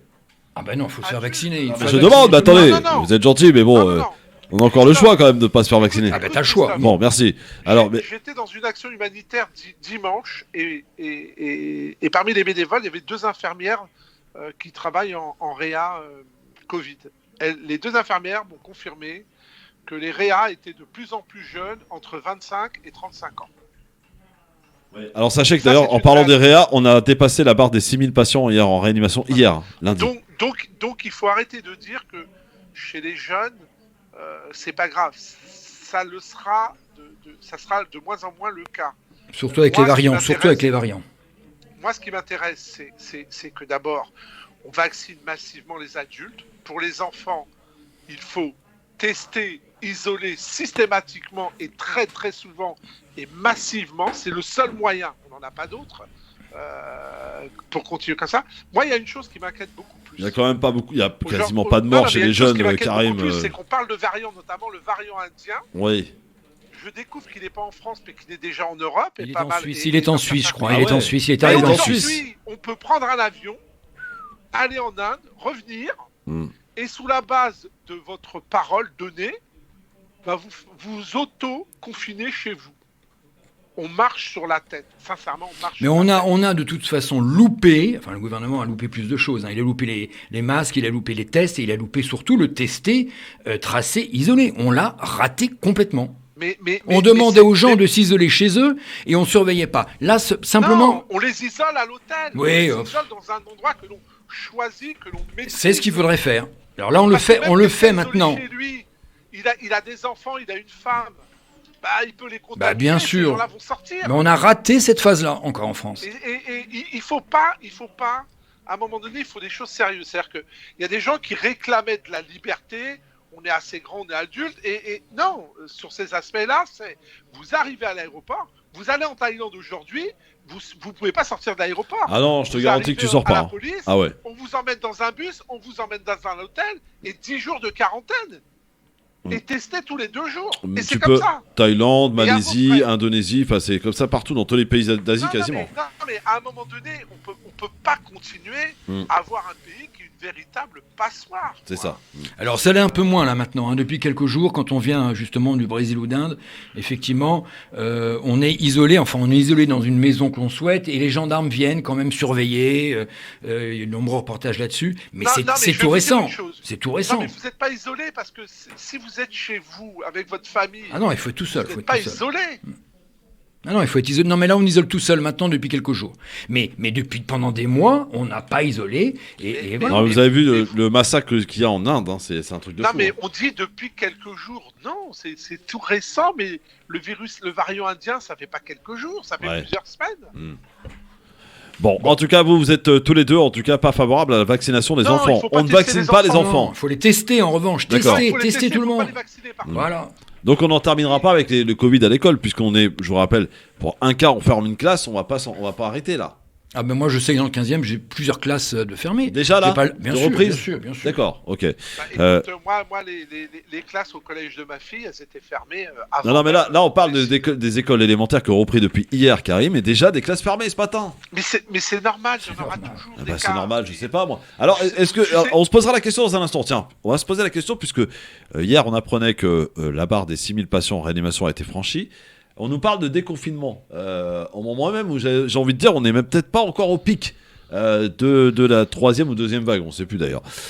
Quoi qu'il en soit, est-ce que c'est le moment de parler de déconfinement ou est-ce que c'est plutôt de parler pour essayer de rassurer les gens en leur promettant des des choses qu'on ne sera pas capable de tenir? On peut parler de déconfinement s'il est territorialisé. On en parle en Nicolas. Ah, pardon. Juste après la pub, hein, évidemment. Vive et vous la appelle pub, 01 40 33 9000. Vive la pub, j'en sais rien moi. 01 40 33 9000, elle me prend quand même beaucoup de temps de cette émission. Hein, 01 40 33 9000 pour nous rejoindre jusqu'à 18h sur France Maghreb de Karim Alouache et Nicolas Janté qui sont avec nous sur France Maghreb 2. Le LGF sur France Maghreb 2, merci d'être avec nous. Nicolas Janté, qui est directeur des centristes, également élu au Conseil de Paris, va nous parler d'ailleurs de Paris dans un instant et de ce fameux hashtag. Le hashtag d'ailleurs qui a fait beaucoup de bruit, mon cher Nicolas. Oh là là, il a fait du bruit jusqu'à New York, jusqu'à Sydney, partout. On en parlera évidemment. Chargé de la sécurité dans le 15e arrondissement, évidemment. À Paris. Karim Alouache est avec nous aussi, les banquiers d'affaires. C'est un autre monde, évidemment. Et nous sommes avec Farid qui nous appelle de Metz. Bonjour Farid. Oui, bonjour tout le monde. Bonjour Farid, comment va Metz? Comment va la Moselle? Sous le soleil aujourd'hui, c'est très beau. Ah oui. Il fait beau, en Moselle. Oui. C'est bien la première fois, ça. non, depuis 3 jours, il fait très beau. Voilà. Je rigolais. En passant par la Moselle, quoi. Voilà. Exactement. Alors, on t'écoute, mon Farid. Je suis désolé, j'ai pas suivi la discussion, donc je sais pas c'était quoi le sujet. Ah, donc t'appelles la radio comme ça, comme ça. T'appelles la radio juste pour... En fait, j'ai allumé comme tous les jours France Maghreb et j'ai... ça, c'est un bon réflexe. Tu fais quoi dans la vie, mon Farid, tiens? Je suis conseiller clientèle. Ah, mais il a pas allumé son cerveau. Oh, mais la belle histoire! Je suis en mode veille. La belle histoire, t'as vu ce qui t'a sorti là? Il t'a mis une punchline là. Non, c'est pas grave. Bon, alors Farid, on parlait de. Bah oui, je sais que évidemment. Vaccination des enfants. La vaccination des enfants, parce que les écoles ont réouvert. Tu es contre, d'accord. Et là, on se posait la question, puisqu'on a répondu à cette question, et semble-t-il, on est tous d'accord sur le sujet. Alors que hier, on apprenait qu'on a franchi la barre des 6000 patients en réanimation, que les chiffres sont quand même tous sauf en baisse en ce moment. On nous parle quand même de déconfinement. Est-ce que ça a du sens? Est-ce qu'on va pas encore trop vite en besogne pour le coup? Est-ce qu'on est en... Voilà, Farid, qu'est-ce que t'en penses? Bah écoutez, moi j'ai le même avis, je partage cet avis. Il faut continuer à confiner. On peut pas déconfiner, c'est pas possible. Sinon, au mois de juillet, au mois d'août, on va nous dire qu'il faut reconfiner à nouveau. Ça n'a pas de sens. Ça va trop vite. Alors, c'est marrant parce que on nous avait effectivement alerté sur la manière de confiner alors que les chiffres étaient un peu plus bas, et on nous dit tout le temps que le repère c'est la réanimation, et tant qu'il n'y a pas de saturation en réanimation ça va, et là les chiffres montent. Je veux dire, on a passé la barre des 6000, ça fait un an qu'on n'avait pas vu ça, et pourtant on nous parle de déconfinement. On nous dit même que Macron pourrait s'exprimer avant le 10 mai pour annoncer un calendrier de déconfinement. Moi ce qui me surprend, c'est que quand vous mettez les chaînes info il y a 2 semaines, le mot déconfinement, on n'en entendait pas parler. Oui, il y a une semaine, on est passé à l'opposé en fait. On nous parle du déconfinement. Alors qu'il y a une semaine, on n'en parlait pas. Le LGF, le grand forum avec Nicolas Janté, avec Karim Alouache qui sont avec nous aujourd'hui. On vous posera la question dans un instant justement sur le déconfinement. Est-ce qu'on va pas un peu trop vite en besogne pour l'instant? Karim est avec nous au standard et il souhaitait revenir sur l'appel des généraux dans Valeurs Actuelles. Mon Karim, bonsoir. Karim, t'es où?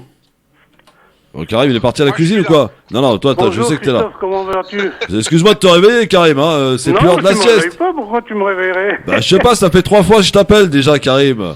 Ah bon? Bah oui. Ah bah j'avais pas de retour, mon brave. C'est mère d'islam le matin. Bon, et là, tu m'entends? Oui, on t'entend, oui. Non, mais tu sais, je voulais te dire quelque chose. Je voulais te demander si quelqu'un a lu la tribune. Perso, je l'ai pas lu, moi, mais en tout cas, voilà. Et Nicolas? Non, je l'ai pas lu, non. Et Karim? Ah non, moi je la découvre là. Le problème, c'est que, que vous condamniez, c'est bien, mais ça aurait été bien de la lire aussi, parce que je vous rappelle que moi je l'ai lu 3 fois. Ouais. Et dans cette tribune, il est précisé qu'ils ne remettent absolument pas en question la République, qu'ils ne s'en prennent pas aux institutions. Encore heureux. Bah non, mais parce que tout le monde croit qu'ils veulent ils veulent pas un coup d'État. Et c'est précisé qu'ils comprennent pas qu'on s'est servi des flics pour taper sur les gilets jaunes, et non, comme c'est écrit, sur les hordes de banlieue. Ils s'élèvent contre l'islamisation de la France, le remplacement de la population autochtone par une immigration incontrôlée, par des mœurs, des coutumes et des religions totalement contraires à la République. C'est un appel à l'insurrection contre les musulmans, pas contre la République, pas contre le système politique, pas contre le système économique. Et c'est ça que je comprends pas, que personne ne les... Lisez, ça vous fait froid dans le dos. C'est-à-dire que soit vous faites des ratonnades et on en finit, ou c'est nous qui allons nous en charger. On va lire Karim, parce que si c'est vrai, effectivement, c'est totalement grave. Dans ce pays. Ouais, Karim, on va la lire, et j'invite tout le monde à le faire d'ailleurs. Ah oui, non, mais parce c'est extrêmement important, parce que j'ai l'impression que les gens parlent. Non, parce que là, Karim. Attends, lisez, vous verrez qu'ils ne remettent rien en cause, et ils remettent en cause la présence des musulmans en France. Karim, on va la lire parce que c'est vrai que c'est pas ce que nous racontent les médias. Alors c'est vrai, pour le coup, on n'a pas fait l'effort de la lire, on n'a pas eu le temps, voilà, visiblement, pour vous le dire. On n'avait pas prévu de parler de ce sujet, je voulais juste avoir la réaction de nos débatteurs aujourd'hui. On va prendre le temps de la lire et de s'y intéresser, bien entendu. Parce que les médias sont en train de nous dire non, que c'est un appel à l'insurrection, qui veulent évidemment en finir avec la République. Bon, Karim nous dit, notre auditeur qui l'a lu 3 fois, nous dit c'est pas ça du tout, c'est un appel contre les musulmans, l'insurrection contre les musulmans, Karim. Plusieurs phrases. Oui. C'est écrit qu'ils appellent les Français à un sursaut contre cette culture et ces mœurs envahissantes qui défigurent la France. Voilà ce qui est marqué. Merci mon Karim pour nous avoir alertés, merci à toi. Christophe. Allez, on en reparlera, c'est sûr et certain. En tout cas, on va la lire. Ça a donné envie à Nicolas et Karim de lire, j'en suis sûr. Ah oui. Et vous, chers auditeurs aussi, allez la lire parce que voilà, on peut se faire sa propre idée. Raison de plus pour la condamner d'ailleurs. Si je peux me permettre, on l'a condamné sur la base de ce qu'on a entendu. Exactement, exactement, tout à fait, exactement.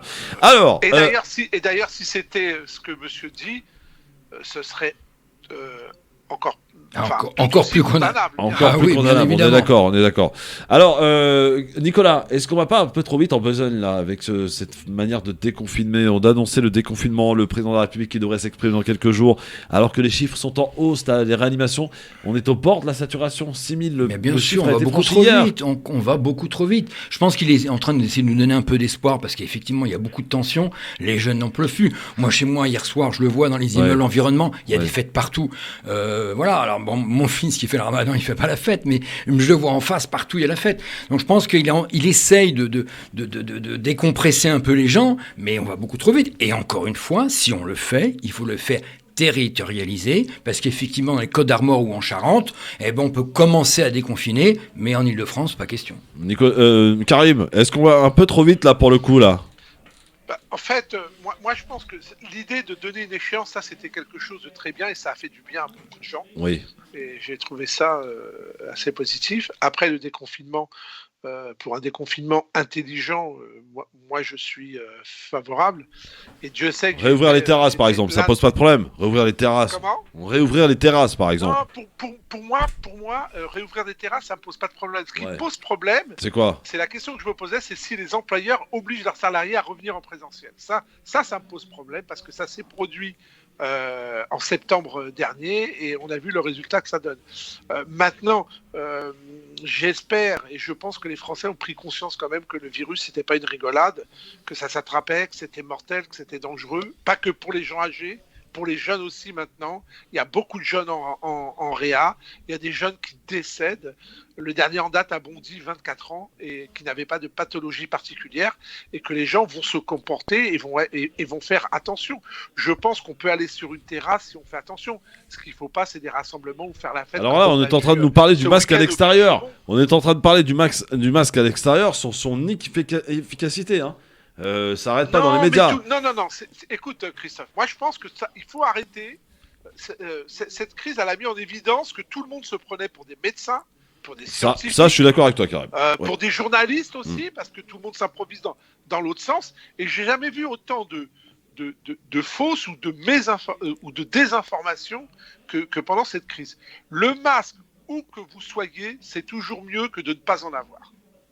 Même à l'extérieur, Karim, franchement, où il y a un système d'aérosol quand même qui est... En Asie, lorsqu'on est malade et que l'on sort dans les lieux publics extérieurs ou intérieurs, on porte un masque pour ne pas contaminer les autres. Ça sert à ça, le masque. Oui, et puis le fait de le porter en extérieur, ça nous oblige Ça sert surtout à éviter de contaminer les autres. Oui, Nicolas. Oui, le porter à l'extérieur, en fait, ça nous oblige aussi à le porter en permanence, parce que, effectivement, c'est chiant, quand on est à l'extérieur, on en a tous marre, mais qu'est-ce que tu veux? Quand est-ce qu'on va nous dire c'est bon, vous pouvez enlever vos masques? Quand on sera tous vaccinés. Ouais. Voilà, et voilà. Vive la vaccination. Ouais, d'accord. Ah, mais alors là, je te rejoins à 1000%. Oui, bah ça, oui, je n'en doutais pas. Alors.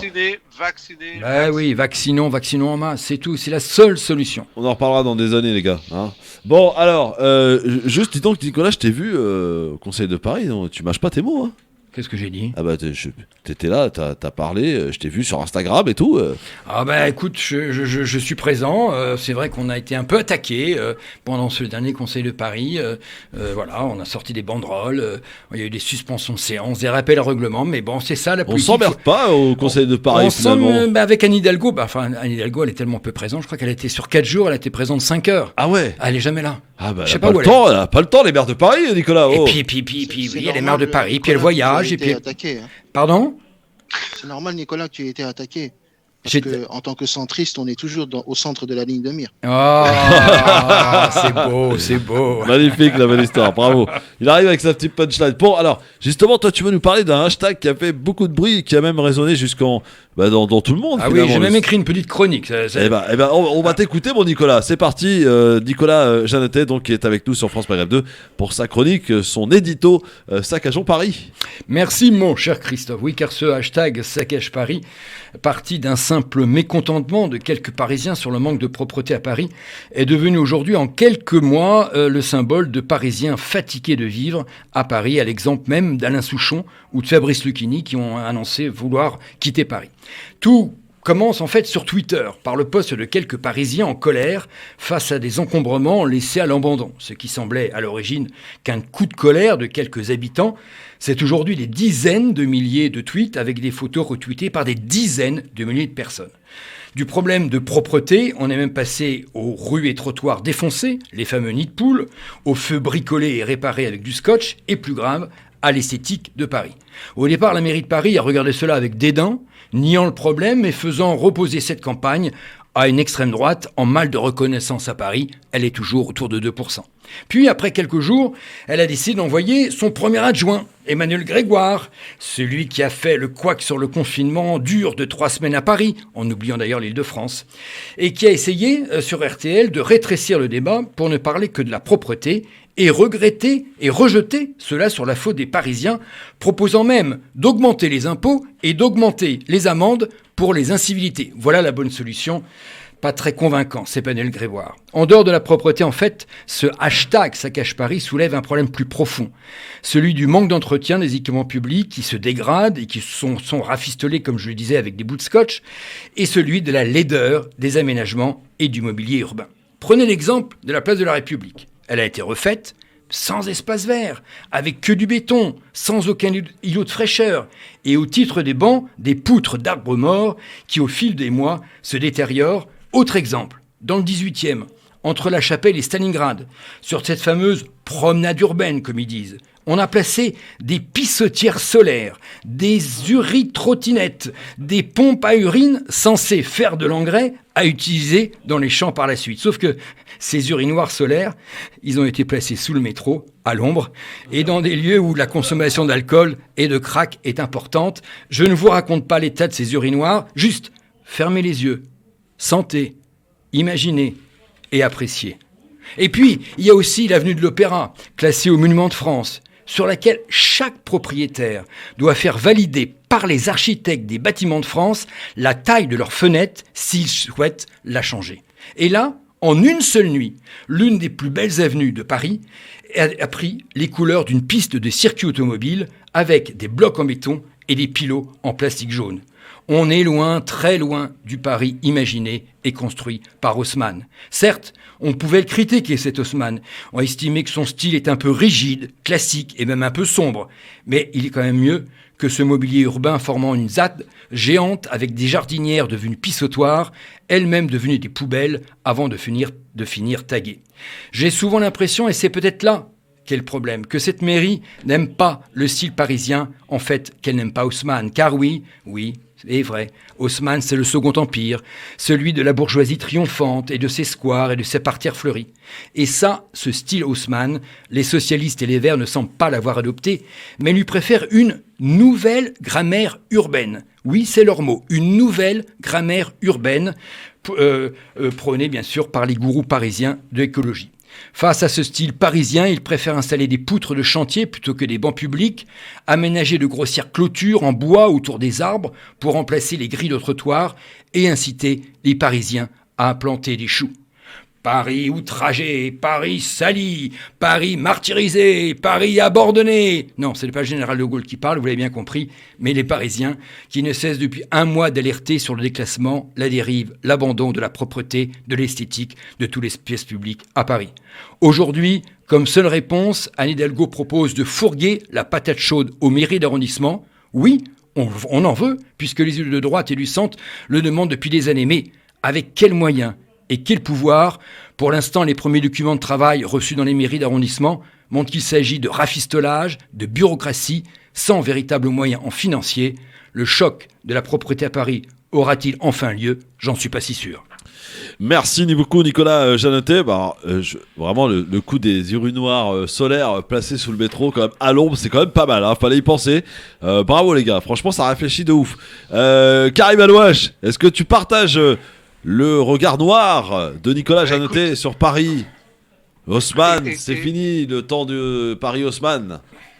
Non mais je trouve que, moi je suis tout à fait en phase sur ce qui est dit. Ah mon cher Karim. Il se trouve que j'ai grandi à Aubervilliers, mais j'avais le métro, donc j'étais toujours fourré à Paris. J'ai fait mes études au Panthéon, donc j'ai beaucoup, on va dire, traîné sur Paris, et j'ai beaucoup travaillé aussi à Paris. Et actuellement, mon bureau administratif est aussi à Paris. Paris, allez, on va dire, ces 5, 6, 10 dernières années, c'est dégradé plus vite que ces 40 ou 50 dernières années. C'est hallucinant. Et je trouve que on le doit à quoi, Karim ? On le doit à quoi, ce changement ? L'extrémisme écologique dictatorial, c'est ce qui me fait peur sur certaines personnes de gauche, c'est-à-dire que où tu penses comme moi, où tu es contre moi, et qui veulent imposer... on aura deux écolos demain à l'antenne. Une vision du monde qui est la leur. D'ailleurs, c'est faites ce que je dis, mais pas ce que je fais. Exactement. Je crois que Madame Hidalgo ne prend pas les transports en commun, ne circule pas en vélo. Et d'ailleurs, je pense que quand on connaît l'histoire et l'historique de Anne Hidalgo, Paris, pour elle, n'est qu'une ville de transit, qu'elle quittera... comme un certain Emmanuel Valls a quitté la France dès qu'elle n'aura plus de responsabilité politique. Il tente d'y revenir, hein, Valls. Hein. C'est ce qu'on appelle la grippe espagnole. Il peut toujours essayer. D'ailleurs, j'ai été choqué que la LICRA, c'est un comble quand même, LICRA donne un poste. Non mais là... poste, la LICRA. Là, incroyable. Là, on vous a perdu, les gars. Franchement, la LICRA, on vous a perdu. La LICRA donne un poste, donne une fonction, même de représentation à Emmanuel Valls. Là, j'ai trouvé ça quand même... c'est un peu fort de café. Fort de café, voilà, tu me l'as enlevé de la bouche. Mais je vais vous donner un exemple. Oui. Tu as oublié de citer les pistes vélo Covid. Les coronapistes. Qu'est-ce que c'est les coronapistes ? C'est les pistes cyclables qui sont installées la nuit en vitesse avec justement des blocs de béton et des plots jaunes. Voilà, et je vais vous dire une chose, la rue de Rivoli n'est plus accessible. Non, plus en voiture. Et on peut mourir parce que les véhicules, le SAMU ne peut plus accéder à cette rue. On est souvent bloqué. Il y a une augmentation de 23% de la mortalité à Paris et 13% des piétons sont... Il y a 51 piétons morts l'année dernière. Ah ouais. On est envahi par des trottinettes à 35 km/h sur les trottoirs. Les vélos, je vous en Alors parle attends, pas. là-dessus, permets-moi de parler, de lancer un petit coup de gueule parce que c'est. Alors, vous pensez pas aux gens comme moi qui n'ont pas de vue. Ouais, tu vois. Et quand tu traverses une rue, alors entre les voitures électriques que t'entends pas arriver et les motos électriques, et les motos électriques, enfin tout ce qui est électrique, tu les entends pas. Combien de fois j'ai failli me faire faucher par ce genre de trucs là? Parce que moi je les ai pas entendus, tu vois, et ça déboule de partout. Et bah, forcément dans un carrefour c'est un brouhaha, donc t'entends pas forcément. Alors les trucs électriques, franchement c'est hyper dangereux. Il va falloir trouver un système pour les personnes qui ne voient pas. Il faut régulariser tout ça. Mais de toute façon on le voit que c'est insupportable. On le voit. Moi ça fait 5 ans. C'est peut-être bien, hein, moi je dis pas le contraire, c'est peut-être très très bien même. Mais voilà, ça peut être dangereux. Ça fait une quarantaine d'années que je suis sur Paris. Je vois les dégradations. Moi, j'étais étudiant, on allait jouer au foot sur les pelouses du Champ de Mars. Allez à la tombée de la nuit sur les pelouses du Champ de Mars, vous allez jouer avec les rats, quoi. C'est assez... Ah ouais, il y a des rats au Champ de Mars. Bien bon, sûr. Allez, appelez-nous 01 40 33 9000. Est-ce que vous êtes d'accord ou pas avec ce regard sombre de Paris de Nicolas Jeannetet? 01 40 33 9000. Vous, Parisiens, c'est à vous de nous appeler dans un instant. On va parler aussi de Bernard Tapie, Nanar. Il est malade, Nanar. Ben oui, Bernard Tapie. Est-ce qu'on l'aime ou on le déteste? C'est un peu la question qu'on peut se poser. Moi, j'aime bien les personnalités étrangères. Oui, bah c'est ça. On en reparle dans un instant. Ne bougez pas, à tout de suite. France Maghreb 2, France Maghreb 2. Le LGF sur France Maghreb 2. Merci d'être avec nous en direct avec Nicolas Jeannetet, avec Karim Alouache et avec vous, chers amis auditeurs, avec notamment Ali qui nous appelle et qui a peut-être une réaction par rapport à ce qui a été évoqué par Nicolas Jeannetet sur Paris. Ali, bonjour. Il est où Ali? Qu'est-ce qui se passe? Il est parti, Ali? Il est parti, Ali. Bon, bah, qui nous rappelle? Évidemment, pas de souci, mon Ali. 01 40 33 9000. Hop. Alors, donc, on en parlait avec, bien entendu, Nicolas Jeannetet et Karim Alouache sur Paris qui a quand même changé de visage. Mais quand même, il y a des satisfactions. Par exemple, la place de Châtelet, elle a quand même une belle gueule, non? Oui, c'était bien refait. Oui. Bon, tout n'est pas acheté non plus. Il y a des choses qui sont plutôt réussies. Notamment, effectivement, les halles ont été plutôt bien réussies. Oui. Bon, voilà, mais. Non, mais ça, c'est des concours d'architectes, c'est encore autre chose. Mais alors, ce qui était intéressant, c'est qu'avant les municipales, on se disait oui, les automobilistes n'en peuvent plus, de Anne Hidalgo, de toute façon, elle repassera jamais. Et pourtant, elle est repassée assez tranquillement. Hein. Oui, mais le problème, c'est que les automobilistes qui sont à Paris sont souvent des gens qui ne votent pas à Paris. Non, mais d'accord, mais pourtant, elle nous dit que d'ici 2025, on interdira le diesel. Enfin, elle est en train véritablement de faire une chasse aux automobilistes, je veux dire, de Paris. Écoute, elle a gagné la municipale parce que la droite n'a pas su s'unir avec La République En Marche. Tu as raison, peut-être. Ouais. Donc, en l'occurrence, Villani avec Rachida Dati. Non, pas Villani. Non, comment elle s'appelle? Agnès Buzyn. Oui, ouais, voilà. Agnès Buzyn. Ouais. Je pense qu'un binôme Dati-Buzyn gagnait, ou Dati, qui tu veux, gagnait. En même temps, on aurait perdu une partie de nos électeurs à nous. C'est à voir, c'est à calculer. Oui, mais quand Christophe dit elle gagne au la main, non, elle gagne pas au la main. Mais tu sais qu'au Conseil de Paris, le premier groupe d'élus, c'est nous, la droite et le centre. On est plus important que le groupe d'Anne Hidalgo. Ah ouais? Ben oui, elle ne réussit que par des alliances. Elle est alliée avec les communistes, avec les Verts. Avec les Verts. Ouais. Mais si cette alliance demain, elle se casse, d'ailleurs, je vais vous donner un exemple. Au dernier Conseil de Paris, on a fait renvoyer le débat sur l'aménagement de la gare d'Austerlitz parce qu'avec les Verts, on a voté contre. Parce que le projet n'était pas présentable à l'heure actuelle. Et on s'est unis. Le parvis, tout l'aménagement de la gare d'Austerlitz va être fait. Et la proposition qui a été faite, nous ne faisait pas. Et on l'a rejeté avec les Verts. Et le projet a été rejeté. Et la gare du Nord, ils en sont où avec le projet de la gare du Nord? Il a été adopté. Il va être en cours là. Donc ça veut dire que ça va devenir quoi, une espèce de grand centre commercial. Ah ouais. Super. Vu la clientèle qu'il y a là-bas, c'est sûr que c'est très intéressant. Non, mais je dis ça, je dis rien. Hein, il y aura beaucoup de délinquance liée à ce genre d'endroit. Non, mais faut aller à la gare du Nord pour se rendre compte du truc, quoi. Ali, je crois, est avec nous. Ali, bonsoir. Bonsoir, c'est pas Ali, c'est Hussein. Ah, bonsoir Hussein. Comment ça va, Hussein? Ça va, et toi? Ça va très bien. Tu nous appelles d'où? Je l'appelle d'ici les Moulineaux. D'accord, donc tu connais Paris un petit peu. Qu'est-ce que tu penses du constat amer que vient de faire Nicolas Jeannetet sur Paris là? Je travaille souvent à Paris. Je suis technicien ascenseur. D'accord. Je travaille souvent la nuit. Ouais. Et je t'ai dit, du côté de Bastille, Ouais. à 1h du matin, tu te trouves dans les bouchons. C'est pas vrai. À 1h du matin C'est pour te dire qu'elle est allée très très très loin, cette dame. Et je te fais une confidence, Christophe. Vas-y, fais-moi une Le confidence. jour que j'ai appris que Ali Hidalgo allait être maire parce que c'était prévisible, puisque Agnès Buzyn ne s'était pas retirée, je te jure, ça m'a fait plus mal. J'aurais préféré que Donald Trump soit réélu. Sincèrement. Vous êtes extraordinaires, les auditeurs, franchement. Vous êtes extraordinaires. Non seulement elle te bousille la vie, et elle te fait la poche avec les PV. Ah oui, les PV. Invivable. Et même quand tu habites Paris, tu as une petite famille, ne serait-ce que pour aller faire les courses, tu peux pas faire les courses en métro. Tu imagines les sacs tabac en métro, tout ça. Mais avec ton caddie dans le métro. Mais c'est pas possible. C'est invivable. C'est pour ça que de plus en plus de Parisiens quittent Paris. Tout ça. Oui, c'est pour ça que de plus en plus de Parisiens, te dit Nicolas, quittent Paris. Voilà. Ça, c'est une réalité. Hein. Mais oui. On va fermer les écoles. On va fermer les écoles élémentaires à la rentrée, faute d'enfants. Ah bon Sérieux, là, Nicolas bien sûr. Il y a des quartiers entiers, le centre de Paris. Le centre de Paris, il n'y a plus de famille.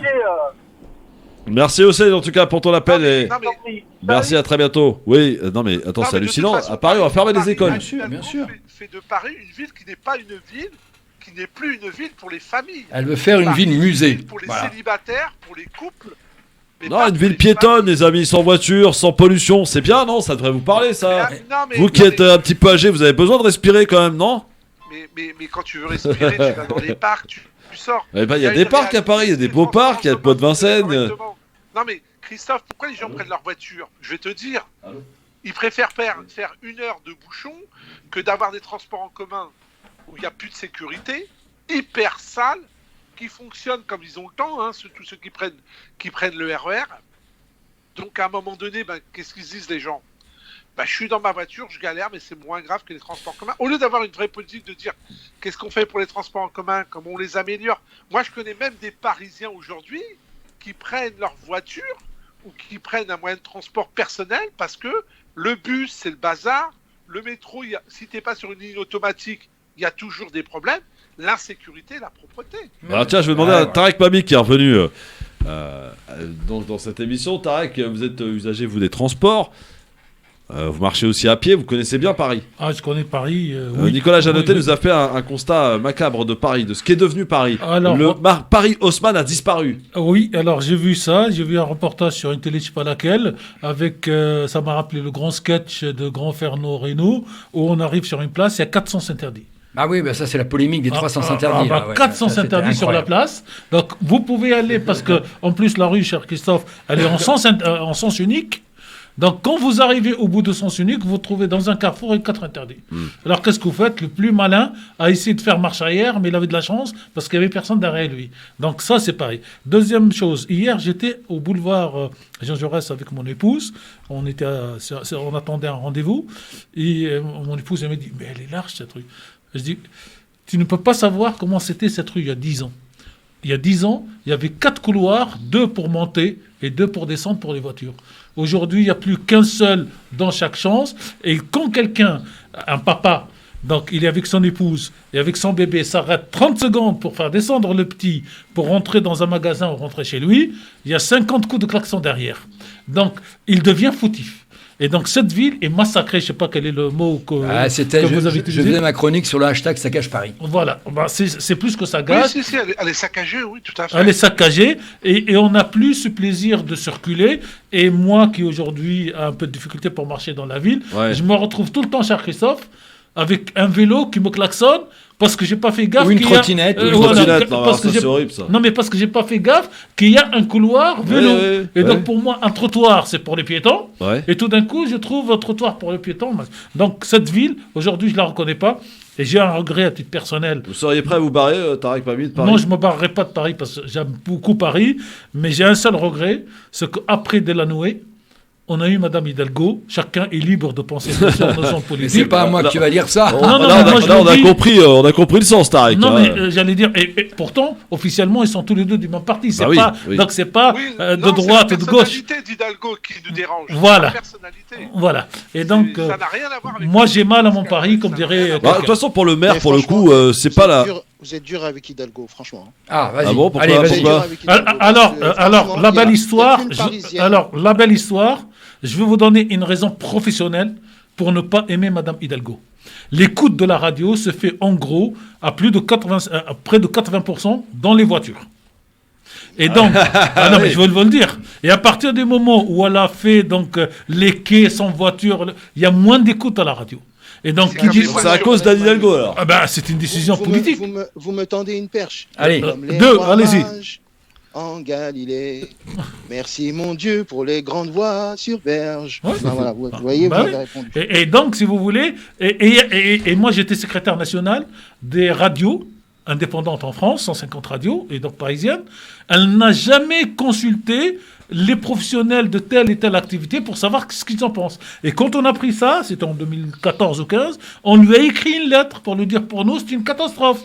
Pas de réponse. Donc, si vous voulez, à certains moments, l'intérêt professionnel, l'intérêt personnel font qu'il y a... Alors, on va préciser quand même que pour une mairie, la couleur politique n'est pas forcément une indication.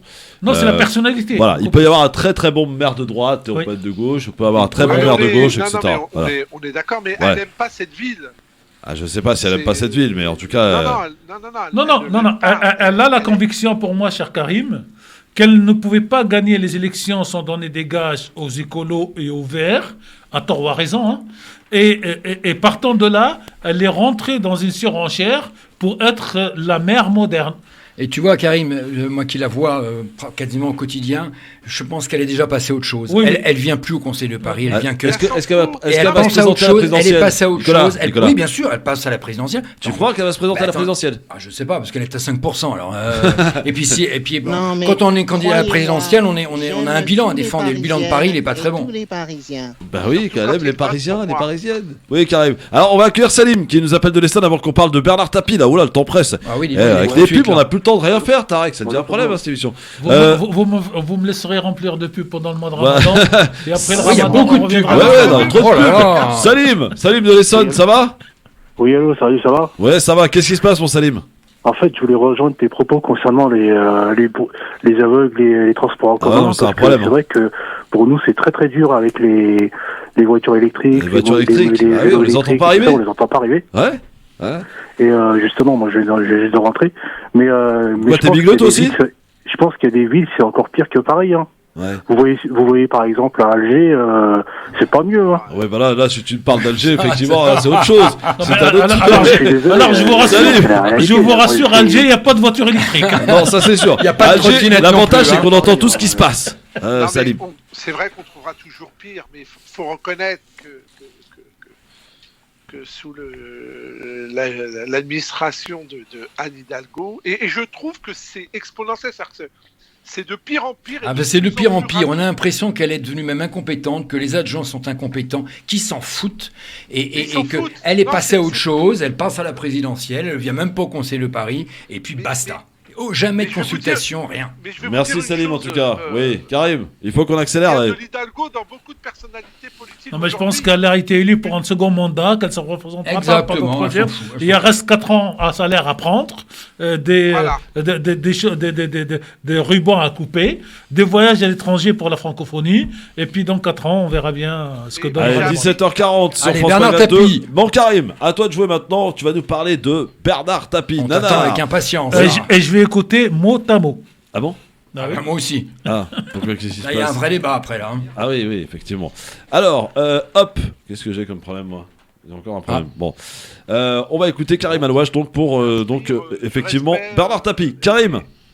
Oui. Alors on t'écoute. Ah merci. Donc je vous disais, je regardais hier soir l'interview de Bernard Tapie sur une chaîne télé et je me disais, c'est marrant ce gars-là, c'est à quel point il peut inspirer du respect, une certaine fierté. C'est un gars fort et en même temps il a tout un tas d'affaires sur le dos. Et je me dis, ce cas-là, c'est où on l'aime ou on le déteste, et c'est quelqu'un qui n'inspire pas le juste milieu ou le juste centre. Référence à notre ami qui est là aujourd'hui. Et en préparant l'émission, je regardais un peu son parcours. Donc il est né, je crois, si je dis plus de bêtises, en 1943. Alors effectivement, il est né dans le 20e arrondissement, mais ses grands-parents étaient à Blanc-Ménil et il a grandi en Seine-Saint-Denis. Donc il a une carrière professionnelle, il a quand même un brevet de technicien, et il a démarré en fait dans le monde des affaires, et notamment en créant une société qui s'appelait, je crois, Alerte cardiaque ou assistance cardiaque, une boîte dans le début des années 80 où vous aviez un bouton, vous pouviez alerter et appeler un numéro de téléphone si vous aviez un problème cardiaque. Ça s'appelait Cœur Assistance. Cœur Assistance, voilà. Et ensuite, il a eu un procès sur le dos parce que en fait, il n'y avait pas de contrôle médical. Et c'est un gars qui ensuite a connu tout un parcours dans le monde des affaires. Et il a repris, il s'est fait en fait, il a fait une carrière professionnelle en rachetant des entreprises, en les redressant. Il travaillait auparavant pour une boîte de consultants dont le métier c'était de redresser les entreprises, et très rapidement il s'est mis à son compte et il a fait de très très belles choses professionnelles, mais aussi ses premières affaires, la plus connue je crois en 81, en rachetant le château de l'empereur Bokassa, en lui faisant croire que le château allait être saisi par l'administration française, tout simplement. Et je crois qu'il a été jugé pour ça et condamné à 1 an de prison avec sursis et 20 000 francs d'amende à l'époque. Et puis, il ne s'est pas arrêté là. Et puis, il a continué. On connaît aussi les entreprises qu'il a reprises comme Terraillon, Look, Testu, La Vie Claire, Vonder, Donnet aussi, vous saviez, Donnet, la marque de tennis,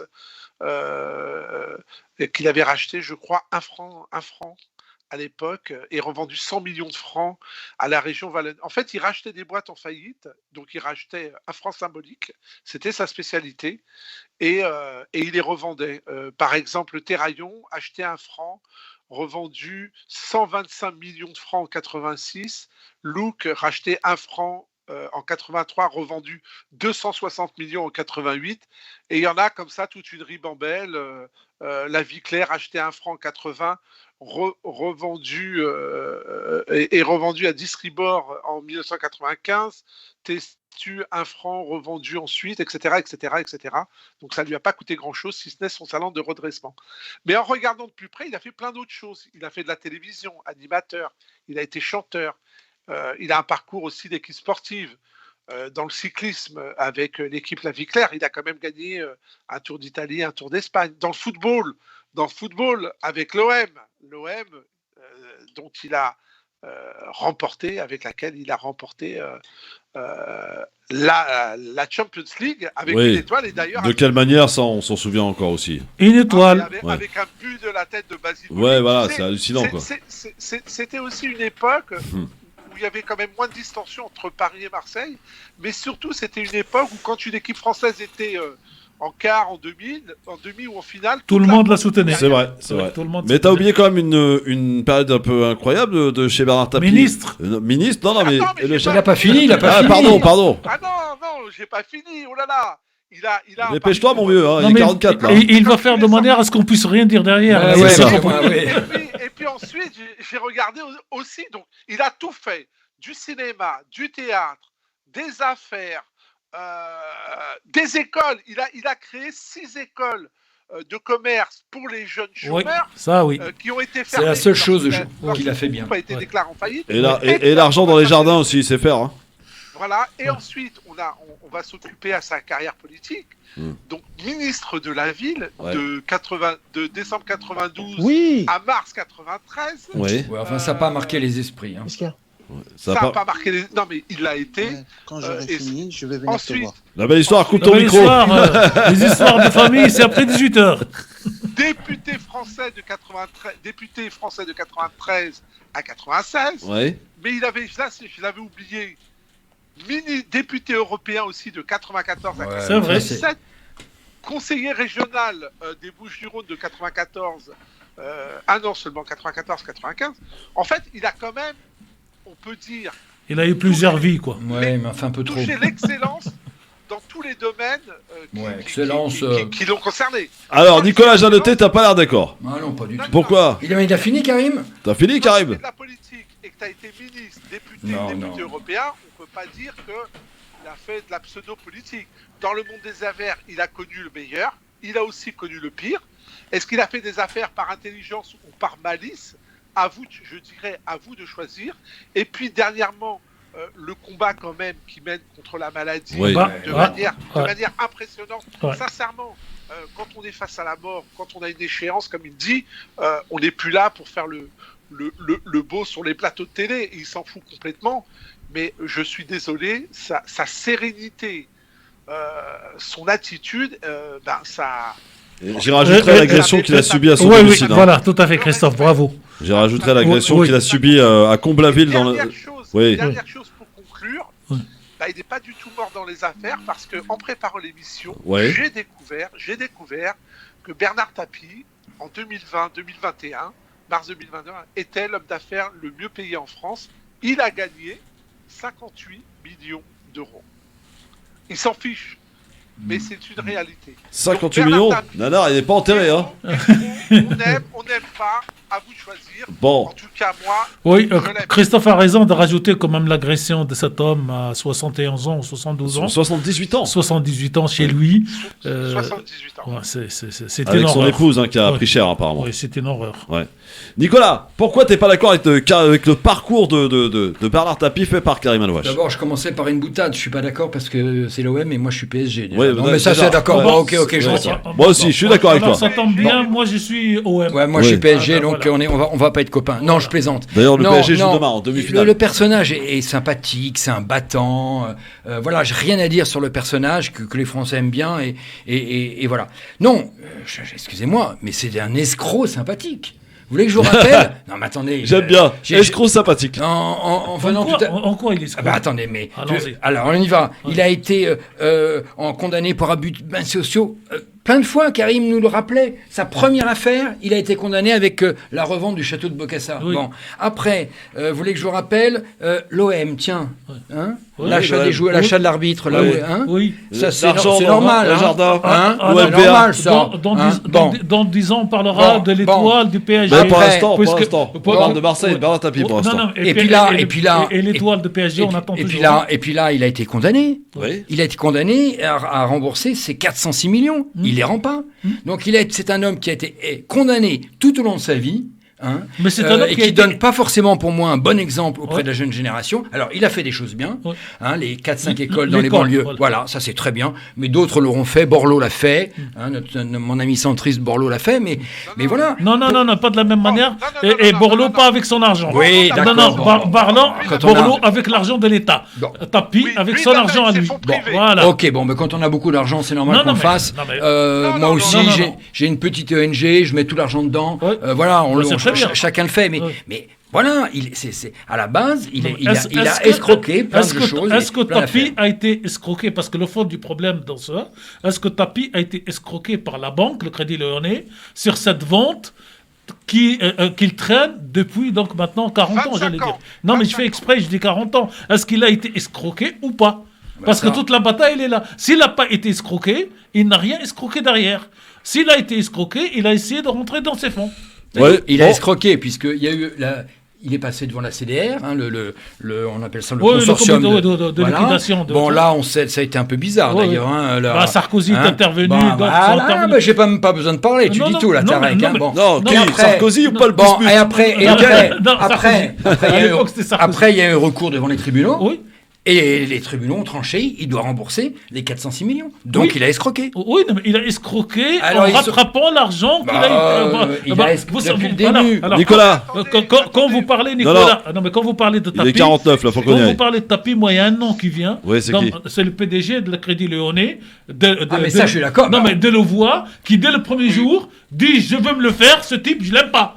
Et donc, quand vous avez une opération politique qui démarre comme ça, après, il ne faut pas vous être surpris. Et à la limite, il a joué à la Marseillaise, il a gagné pour le moment, d'ailleurs, il y a une grosse mais affaire. Mais c'est pas un bon exemple auprès des jeunes de jouer à la Marseillaise. Enfin, les affaires, c'est les affaires. On fait pas tout le temps des affaires, on n'escroque pas tout le temps les gens, on finit pas devant les tribunaux. La belle histoire. Ça, c'est pas un bon exemple pour les jeunes. Non, stop, la belle histoire. On s'appelle Balladur. Oui. On fait tout, on fait tuer indirectement, entre guillemets. Appose-toi la belle histoire. Le titre de ta chronique, s'il te plaît, la belle histoire, dans un instant. Voilà. Non, mais. Si, Tarek. Excusez-moi, 5 secondes. Oui. Je préfère Tapi à M. Balladur. Oui, parce que regardez ce que l'un fait et comment il s'en sort, ce que l'autre fait et comment il s'en sort. Non, mais l'affaire Balladur, ça n'a pas encore été poussé. On est terminé. La belle histoire. Quel est le titre de ta chronique, s'il te plaît? Oui. Ça s'appelle tout simplement tapis de prière. À tout de suite, ne bougez pas. Ça, c'est un coup bas pour magnifique. France Maghreb 2, France Maghreb 2. Le grand forum sur France Maghreb 2 avec tout de suite la conclusion de cette émission faite par notre ami La Belle Histoire qui a écouté l'émission. Le titre de la chronique, écoutez bien, tapis de prière. La Belle Histoire, c'est à toi, nous sommes tout oui. Alors, attention, là c'est de l'improvisation, je viens tout juste de marquer un point final à la chronique. Voilà, je suis en train de le faire.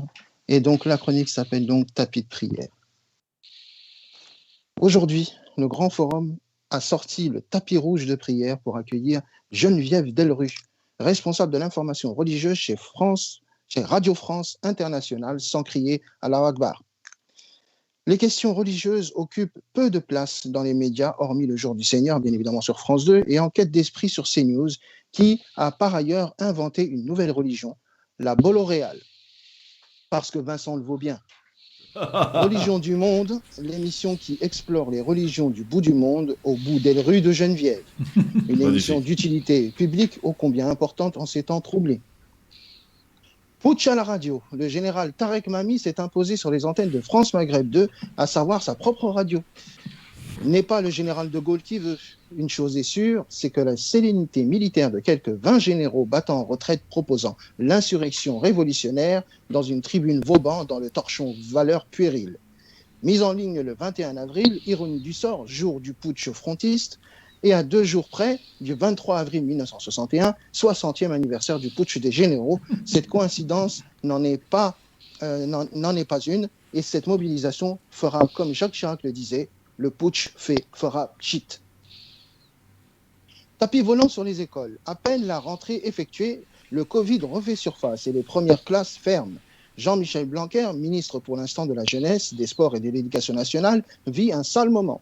À coup de Blanquer démission, le ministre a pris du symptôme de la danse variant brésilien, de la marelle version primaire et de l'escalade variant tyrolien du juste prix. Le ministre sera nommé très prochainement ministre des Boomers, des Sports, SPORES, et de l'éducation physique des mouvements désynchronisés. Quant à la vaccination chez les enfants, enfin, soyons sérieux.